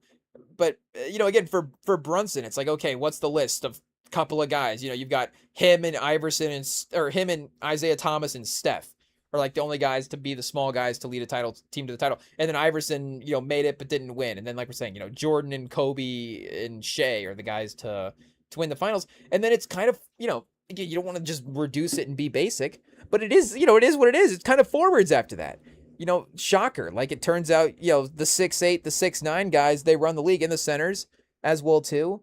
But there's a reason, again, like, hey, the Wemby factor is as crazy as it is, and that he has the perimeter game, that he has. You get the 2-way impact of him being the shutdown defender, and then how do you stop this guy on offense if he has, the shot making there as well too. But again, obviously Tatum, Jokic, Giannis, Kawhi, even Durant back-to-back for the Warriors there. Again, LeBron, Kawhi again for Duncan obviously for San Antonio, Dirk, LeBron, mentioned the Kobe ones earlier, but Paul Pierce and Garnett for Boston. We go back to the other Boston days. They had their great guards as well too, but Bird and Bill Russell as well too were, the main leaders of the teams when they were there. And Julius Erving, Moses Malone. I guess the Sonics, we did mention them as a well-rounded team. They were kind of led by a backcourt in a way. So we do have to give the Sonics credit, and the Warriors as well too in the 74-75 Warriors with Rick Barry is definitely one of the great individual scoring runs that we've had as I'm just going to sit here and pretend that again, we know everything about NBA history, but we do know that Rick Barry season was awesome. Like, let's see if we can pull. I mean, hey, just the regular season itself, 30 points a game, 90% from the free throw line. Again, you don't see his numbers up there with Shea and MJ, but I think that's because of the 50% from the field factor. But in the 75 season, I don't know. Maybe we have to give him credit for 46 a game. Though Butch Beard was 52% and Clifford Ray, the center, was 52% as well. But again, they're probably just wide open because everybody's guarding Rick Barry all the time. But yeah, Finals MVP, he was 28 a game in that playoffs. And look at his teammates, chat. Ayo, again, I guess Jamal Wilkes is a Hall of Famer, so Jamal Wilkes was awesome as well too. 15 a game, but 15 and 12 a game for his teammates. So also Rick Barry taking every shot, 25 a game, 25 shots a game, 28 points. He better be scoring. But still, he was a guard, two guard that did lead his team to the championship. So he does qualify there. But even Pettit, Wilt was on that team that Jerry West was on that won the finals. So, and Wilt was the finals MVP that year. So again, I guess Jerry West did win the finals MVP when he lost the finals, but then Wilt won the finals MVP, obviously, when West did win it, but still was led by a center. So that's, I guess, the Dembasta Boozer case, I guess, over Peterson. And if it was my personal big board, again, I don't want to be basic. Maybe I would just be, do I say a victim? But as we are still, I guess, assembling these NBA thoughts, and it's like, okay, what are these trends that, as I'm personally going back and looking through the history, and then as we're listening to people talk about it and trying to, again, how do we filter all this stuff through what we've seen versus what we're, listening to other people talk about as well too. Again, just from what I know, it seems like you would want to gravitate toward that forward type of guy to lead the team. And again, I'm not saying that you would want to gravitate toward a worse player over a better player just because one guy fits the profile. That's where you obviously start getting into the trouble of, it's like, okay, this guy is clearly not on the same basketball talent as the one guy, but is, okay, I guess more of a forward or something like that. Again, I don't want to just throw out a name, but if we were to throw out a name, like a Stanley Johnson or something, let's just mention a guy, chat, or Justice Winslow or something like that. And those guys weren't number one overall picks as well too. But it's okay, we wouldn't necessarily. I'm not saying I would draft Darren Peterson or draft Stanley Johnson over Darren Peterson or Justice Winslow because Justice Winslow is a forward. But again, just because Boozer and Dembasta are such great basketball talents, I think I might lean that way. And I guess, we could stick to this own draft, Caleb Wilson. That would be where the debate would start to happen. Would we take Caleb Wilson the forward because we thought that maybe long term he could profile as that lead guy in a championship team or a part of a championship team, maybe more so than Peterson as a two guard. But, again, Peterson's scoring obviously is, like we're saying, just a fascinating skill set to see which team will go for that. But I mean, you just think Memphis, if Memphis was able to get Peterson, that does give them a good reset with Ja. I mean, it would be really interesting to see him and Ja next to each other. I mean, in some ways, the best version of that is obviously crazy. You have two guys that are just able to get buckets like they can, and that would obviously, wouldn't even necessarily have to have Ja even be the 100% level. I'm thinking of it as I'm saying it with him being, back to old John Morant. But, if he was still moved into a different, 85, 90% version of the John Morant that we're used to, and then Dembasta as kind of the new real number one long-term on the team, that's still a really killer lineup. Maybe we tried that, but that's still, that's still a really great lineup as well. And is, do you say Peterson over Bane long term? You could make you could make the case that is a upgrade for the franchise. That again, are they better off with the John Morant stuff, just him as a player and where the injuries have sort of taken him? But in terms of his, two guard running mate, is Peterson an upgrade from Bane? And Bane's a really great, sidekick guy as well too, who really elevated his game at Orlando to be their lead offensive guy at times. But for, again, as just what you could potentially be as an offensive player, Peterson would just be an interesting, different move to have there as well too. And obviously they don't have Jaren Jackson anymore as well. But, Edey, as I guess Zach Edey as your new long-term center maybe is another guy. But they also have Gigi Jackson as a forward. as well. So there's a couple other, we go back and look at the roster, but there's a couple other interesting guys where, again, you get more star power players, and that is interesting. But yeah, it is going to be, I think, obviously for anybody, but as much for Peterson, pause a fit situation, making sure that you get to a lineup where he can balance that, have the ability to create the shots for himself, but then still not be able to take away from the team. And I guess Chicago is not too bad for that as well too, because Chicago, like Matas and Matas and Giddy, like the thing is there is like a freewheeling nature to that offense if it is cooking, where they're the ball movement and the sharing of the basketball is actually obviously the thing that really works there. But if you were able to bring in an isolation scorer that is still not, is able to capitalize on that, like Peterson could be a go-to bucket getter that they really, really need. And we really like Matas there as well. Like he is going to be a really, really great piece for him long term. Like Matas is just, again, in this class, like we're saying, is he one of those guys that maybe it's easier to see him as, he could be a number one on a team at some point. Maybe that team wins 48, 49 games, but maybe he's also a number 2, number 3 on a team that's really, really making that run as well.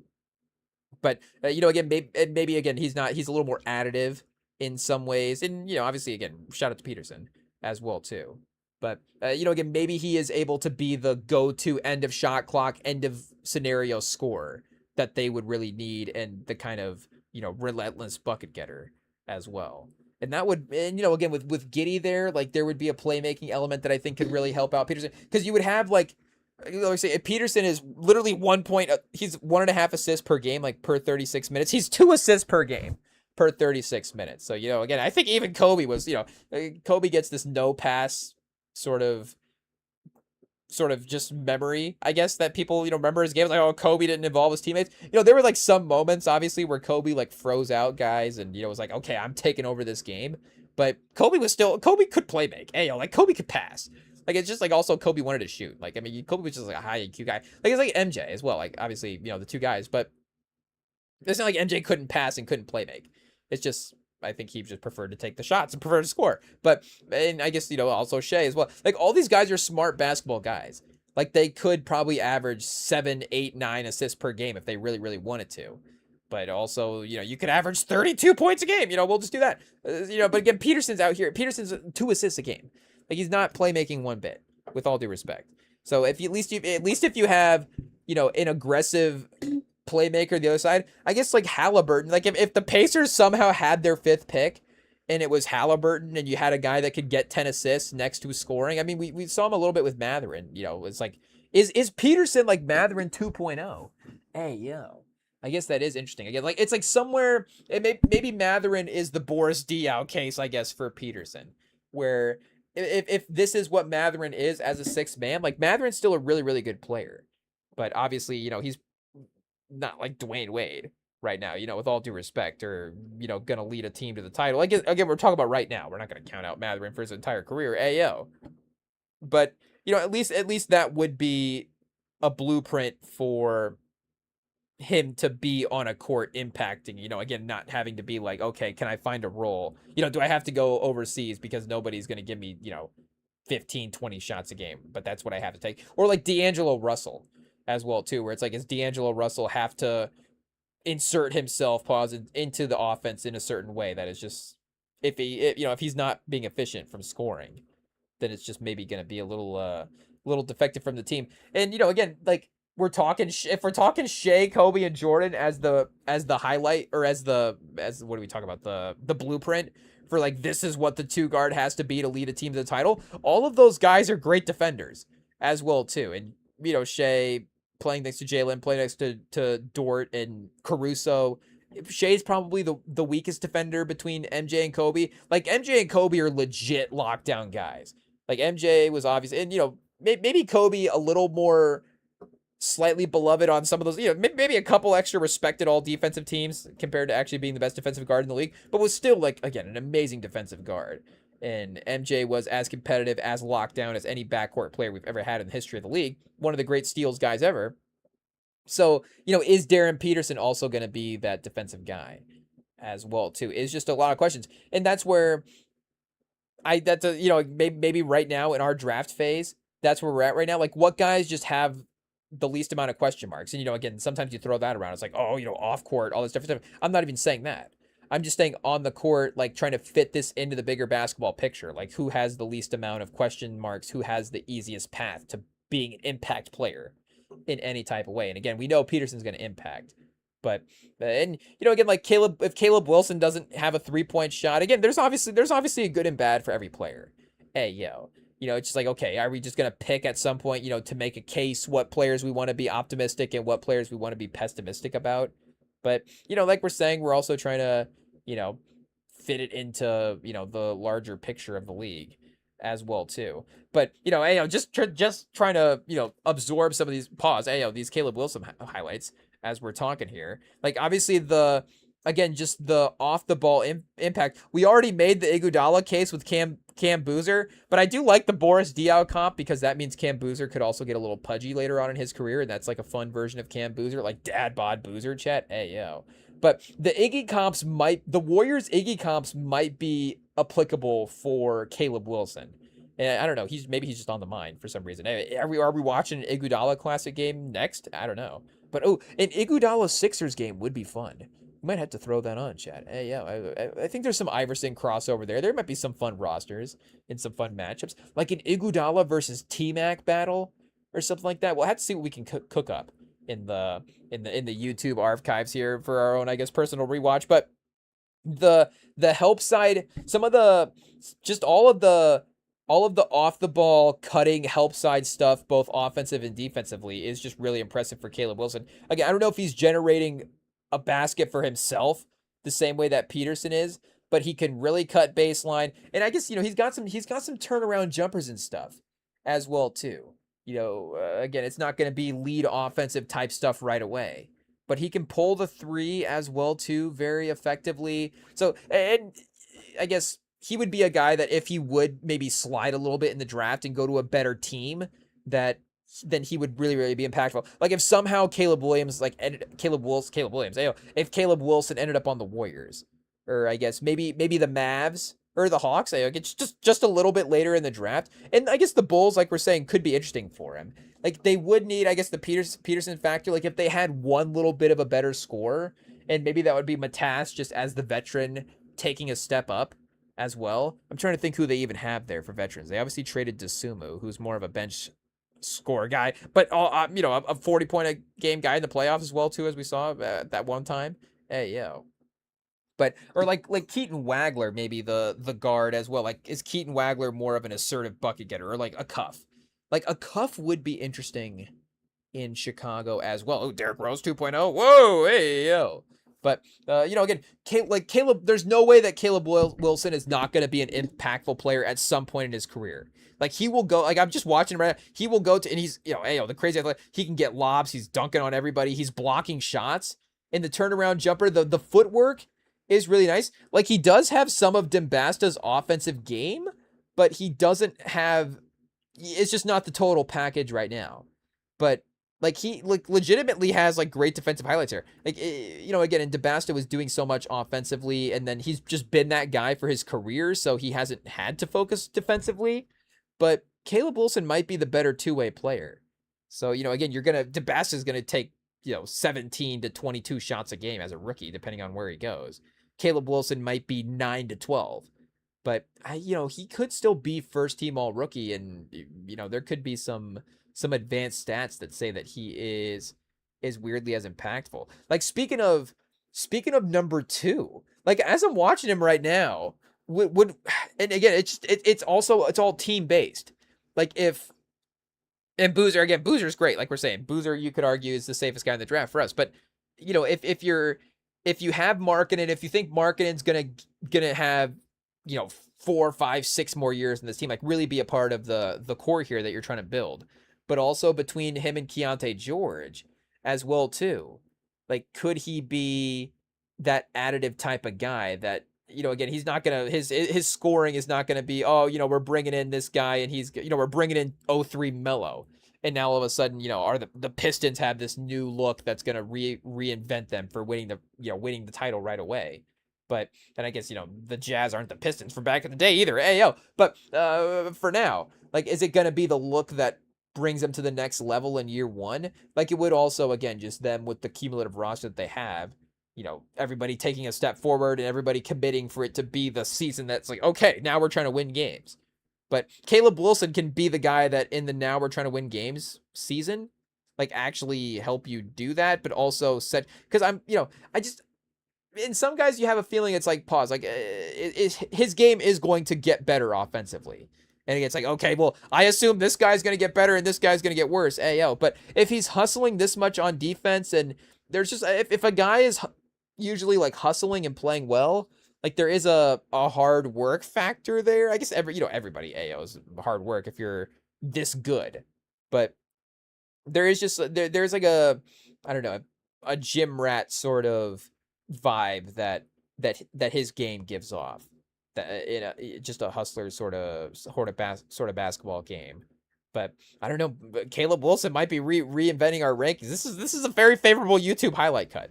I tell you what, this is not one of those, because there are the YouTube videos where it's like a versus where you can watch all of the game and you can watch the mix, the misses and the makes for the game. This is just purely all of his good plays cut together.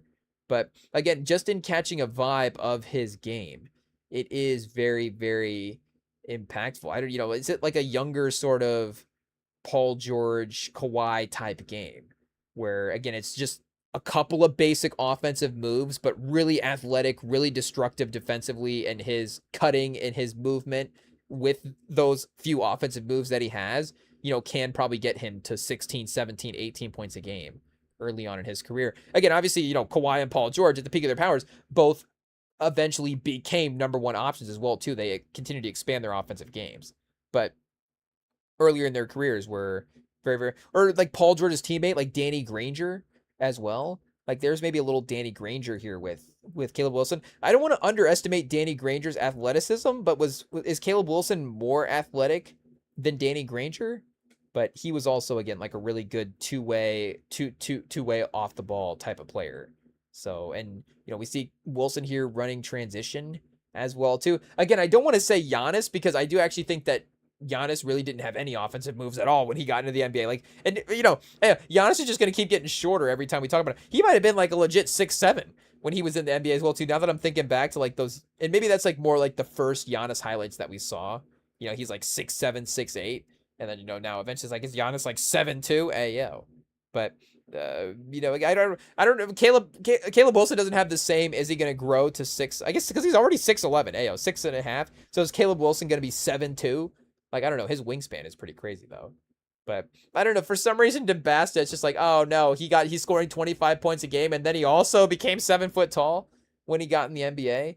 Like, I don't know. We haven't had well, I guess we have had one, Wemby, but maybe, like we're saying, DeBasta's up for that as well, too. But Caleb Wilson might be the new number 2 on our list. Hey, yo, over Boozer. Are we just getting a hot takey right before the draft, chat? Hey, yo, we're just getting a hot takey right before the draft. It is what it is, but we'll throw on some Cam Boozer highlights here to just remember what the game is. Are there any suggested that we can watch? Oh, chat, look at that. Boom, perfect. We got AP Player of the Year, Cam Boozer, and we're just knocking him down the draft rankings as we speak. Just a casual 22, 10, and 4 for the season. But apparently, Caleb Wilson's couple of dunks are going to help there. He does have, of course, the NBA lineage that we do love for, I guess, just the nostalgia factor as well, too. Shout out, we really like watching Carlos back in the day. Mr. Boozer, Papa Boozer. Hey, well, I guess, we got to pause that. Hey, yo. So we'll just go back to Mr. Boozer.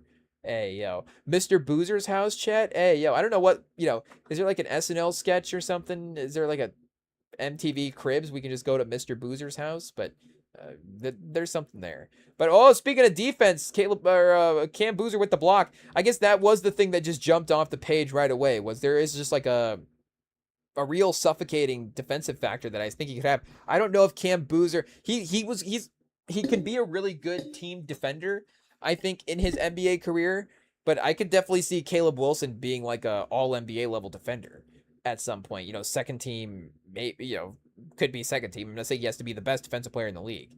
but he could really, really be impactful. Like a Jaden McDaniels, is starting to is a name that I'm thinking of now as I'm reconsidering Caleb Wilson's game as well too. I don't know, who did we say, Iguodala? So like somewhere between like Warriors Iggy and Jaden McDaniels, maybe for Caleb Wilson. So for Cam Boozer, Boris Diaw though did win a title. So Iguodala won a couple more than Boris Diaw did, but both of them were equally as important.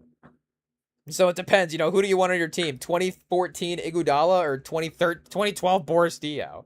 Hey, yo. Because Spurs fans, we love Diaw. That is for sure. And he was as, impactful as anybody we've had there. He was really, really, really carving up the heat. Hey, yo. But that is, again, if we're talking about drafting a guy at the top of the draft, maybe you do want a little bit more night-to-night production from Boozer. So, again, Paolo is definitely another name that we threw out there as a potential comparison as well. But I do think Paolo is a little bit more athletic than Boozer is. As we say that, Boozer swooping in for a steal in the highlight, going coast to coast for the transition dunk. But still, and maybe again, even just a little bit bigger than Boozer. We got Boozer sitting at right now? 253. Big kid chat. Hey, yo. Well, what's Caleb Wilson? 211. So that is the Boozer factor, I guess, is, Boozer at 253. Again, hey, his dad was a legit power forward center.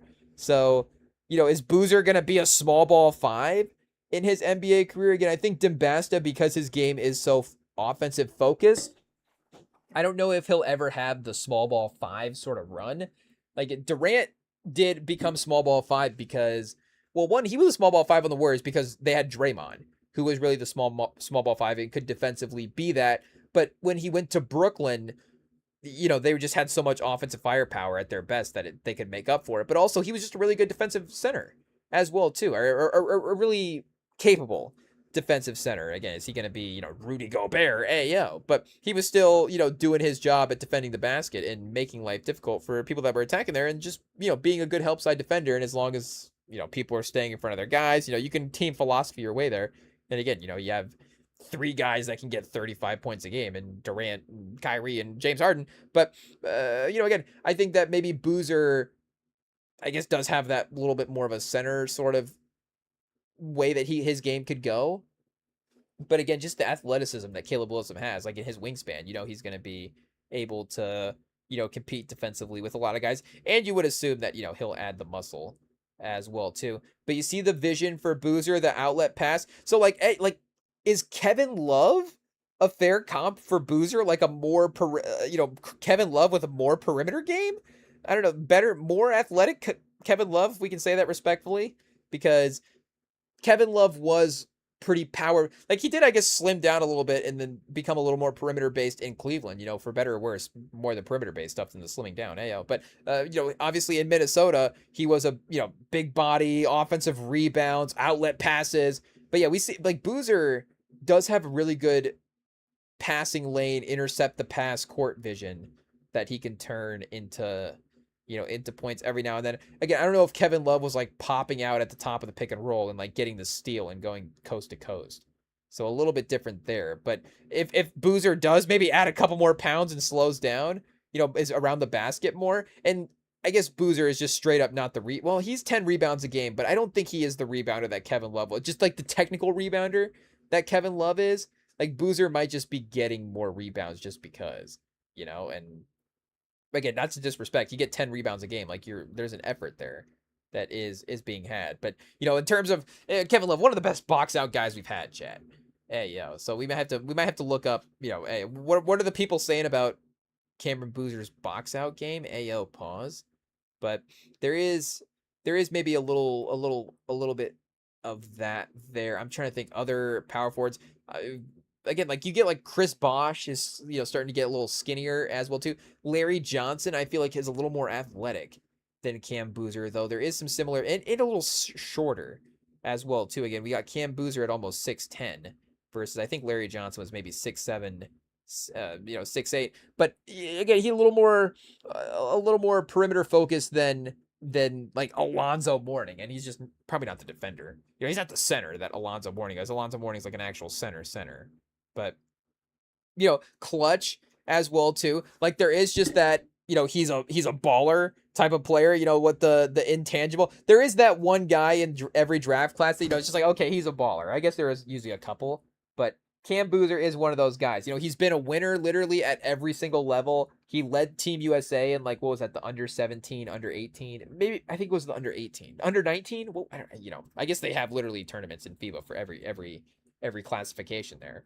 But when it really starts to heat up to the main levels, I think maybe it was the under 19 team that he led to that gold medal and was arguably the best player there. And again, was really instrumental in Duke being the ACC, team that they were this year. And, I guess, don't remember, well, obviously, Michigan, we remember Michigan won the tournament. I don't remember exactly what happened to Duke. What happened to Duke this year in the tournament, chat? Hey, forgettable stuff. I guess no, they did lose early, right? Because I predicted them to lose early because this was the first year. I was like, you know what? I'm not getting bought into the Duke hype. They're going to disappoint, and I think they did just that.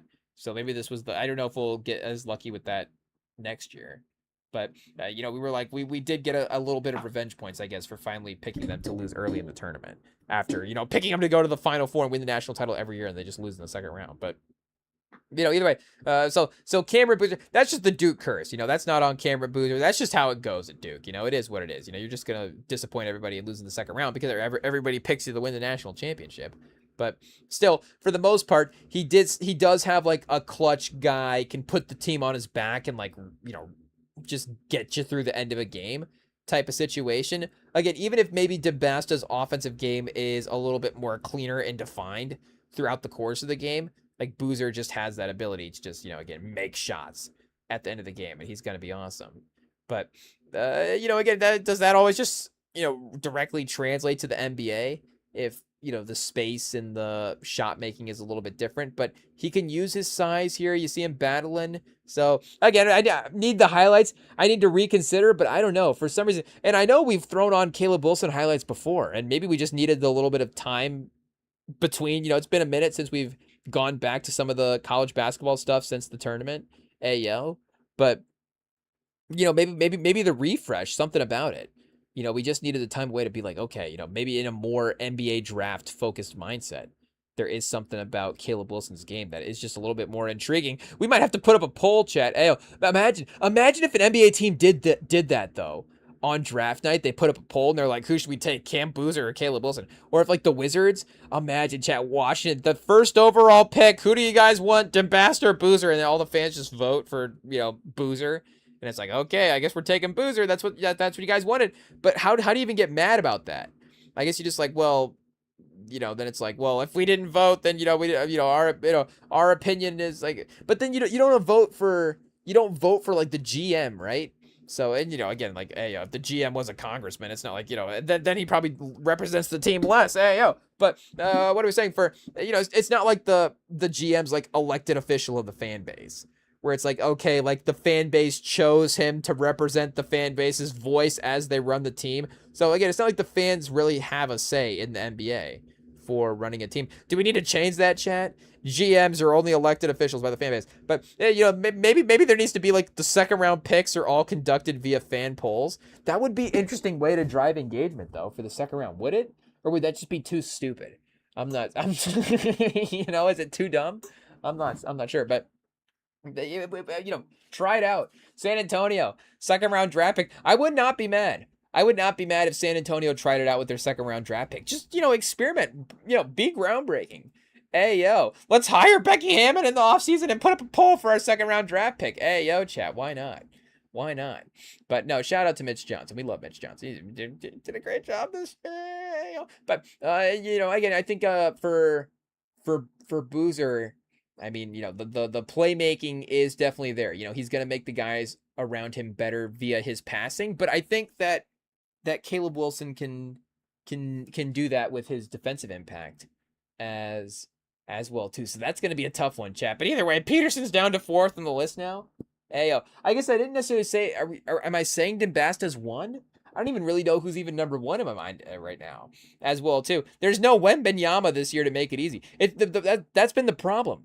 It's been too easy. Like, Wembanyama was the number 1 pick 2 years ago. Cooper Flag was the Cooper pick, was the number one pick last year, and I guess Ricochet was so obviously the number one pick that year that no conversation whatsoever.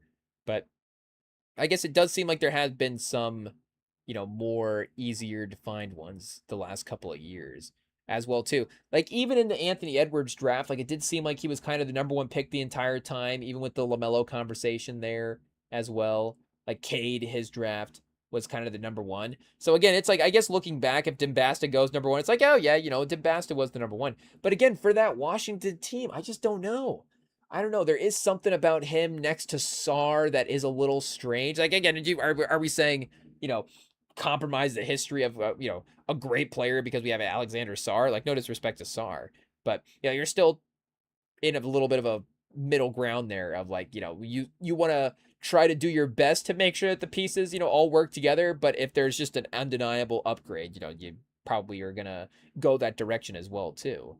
But Sar's continuing to get better as a player as well too, and you want to capitalize what you have on the roster and obviously maximize team building.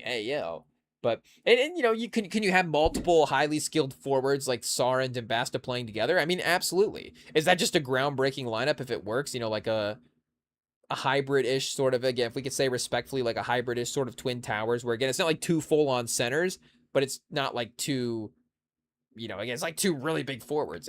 Pause. But either way, I guess the upside of that is really interesting, and I guess it does have the counterbalance of Sar being the defender and Dembasta being the offensive. So, and Alex and AJ, I guess, does sound like kind of a Disney Channel show. So maybe there's a buddy cop element to both those guys. You already see the Wizards YouTube channel posting like, oh, Alex and AJ vlogs. But either way, for the on the court fit, I guess there is something there. But again, like Boozer, there's like he could be the teammate guy. He could be the lead scorer at the end of games if you really need him to. So I guess we can't rule out Boozer as number one as well either. But again, I don't think you could take Caleb Wilson as the number one pick in the draft. Again, watching this, I don't know if I'd be surprised if looking back at the draft, if we said he was the best player. So maybe, again, we have to consider him. But maybe I'm not 100% convinced there yet. Maybe I'm like 95% of the way for him at number one. So, we'll see if we can get there over the next couple days. Could we make the hot take that Caleb Wilson is the number one player in the draft? Hey, that'd be a hot take. But, again, it would be basically, I can see the foundational elements of his offensive game being built in the same way that Dembasta's offensive game is built, and that he's a better offensive defender. And again, better defender. Yeah, so that would be an offensive defender. But either way, for, Dembasta, again, like he could still average more points per game than Caleb Wilson. But whatever that threshold is to be a number one or number two scorer, like I still think that Caleb Wilson could cross that threshold, if that makes sense. Like Jalen Williams might average more points per game than Steph Castle, but would you arguably say that Jalen Williams is a better player than Steph Castle? Again, you could still make your case there. So I think that Wilson could still be the best player in the draft, even if Dembasta is the best scorer in the draft. That's not a hot take. We see that all the time, for sure. But, again, as a number one pick, I think maybe it would be more sensible to narrow that down between Boozer and Dembasta. But if it was for Utah there, I wouldn't blame them either way. And then, again, Minnesota, obviously they would get the third of the third there. And then I guess Peterson at 4. So this is our way to get Peterson to Chicago. Again, in the mold of Michael Jordan and Derrick Rose. But imagine the draft night stuff there. It's like the next Michael Jordan, the next Derrick Rose, Darren Peterson. No pressure whatsoever. So there we go. I guess our draft rant really got us about 4 guys into the draft. Pause. So, we really provided new light on the NBA draft. Nobody has talked about these 4 prospects at all. Our apologies to Wagler, Acuff, Fleming, Derek Brown, Mikal Brown, Braden Burris, Nate Ahmet, nobody knows anything else outside of the 4 guys. We do know about our guy Lendenborg. So Lendenborg for Michigan is he's going to Brooklyn, Chet? Or no, he would be the 5th best player in the draft would be to the Clippers. So replacing Kawhi, Lendenborg, I don't know. But I guess we're at this pace. We'll be here till the draft. Hey, Chad, imagine, do we just lock in? Should I just call in sick to work now? It's only 2 days, right? Because the draft is Tuesday night. That's quite a bit. I don't know. Can we call in sick for 2 days? If the draft was Monday night and we could just do it, could we just 24-hour live stream watch every draft prospect highlight until we get to the draft? I think we would consider it. But since it's 2 days to work, I don't know, Chad. I guess we'll probably have to go. It is what it is. Yeah. We hate to not keep watching, draft highlights. Hey, yo. It is what it is, Chad. I forgot how much we love the draft. Oh, man. It really is great. But, it's so much better than losing the finals. I tell you what. But we'll be here for the draft Tuesday night. I guess here, let's start. Let's end by NBA draft format. What do we got this year for the draft? It will be the annual draft, the G League, international leagues. Okay, yes, everybody is eligible. Can we put our names in the NBA draft? Okay, the lottery for sure. The rest of the first round. No, what is the schedule? I guess maybe draft schedule is, if that's what we want to look up. That's probably what we should just ask for here. Let's see. We got the NBA draft schedule. Will take place Tuesday and Wednesday. Oh, so it's just first and second. I thought maybe they were doing 3 days, lottery and then first and second. So maybe, but I mean, if it goes really, really well, then that's what they would do, right? But did they do that last year? I'm trying to remember. So let's take a look here and see. Can we go to 2025? The 79th edition took place. The draft. Okay, so yeah, it did happen last year. I guess that just shows you how impactful that second round is on its own night. Hey, yo. That's like an hour TV special. They've done that for the last couple of years, chat. Hey, yo. Hey, yo, it is what it is. Okay, only 2. I say if they would have done it 3, I feel like, man, we're really old. We don't really remember that at all. But the last 2 years, apparently they've done it over 2 nights. So wait a second. Who was like the second round pick here for last year? I guess Brunson, obviously second round pick back in his days. Got us thinking about second round picks. But Furphy was the number 2 guy. Okay, yeah, that's right. Okay, yeah. Filipowski having to wait till day 2, chat. Hey, yo, the Aaron Rodgers of the draft. I guess, is Filipowski the next Jalen Brunson?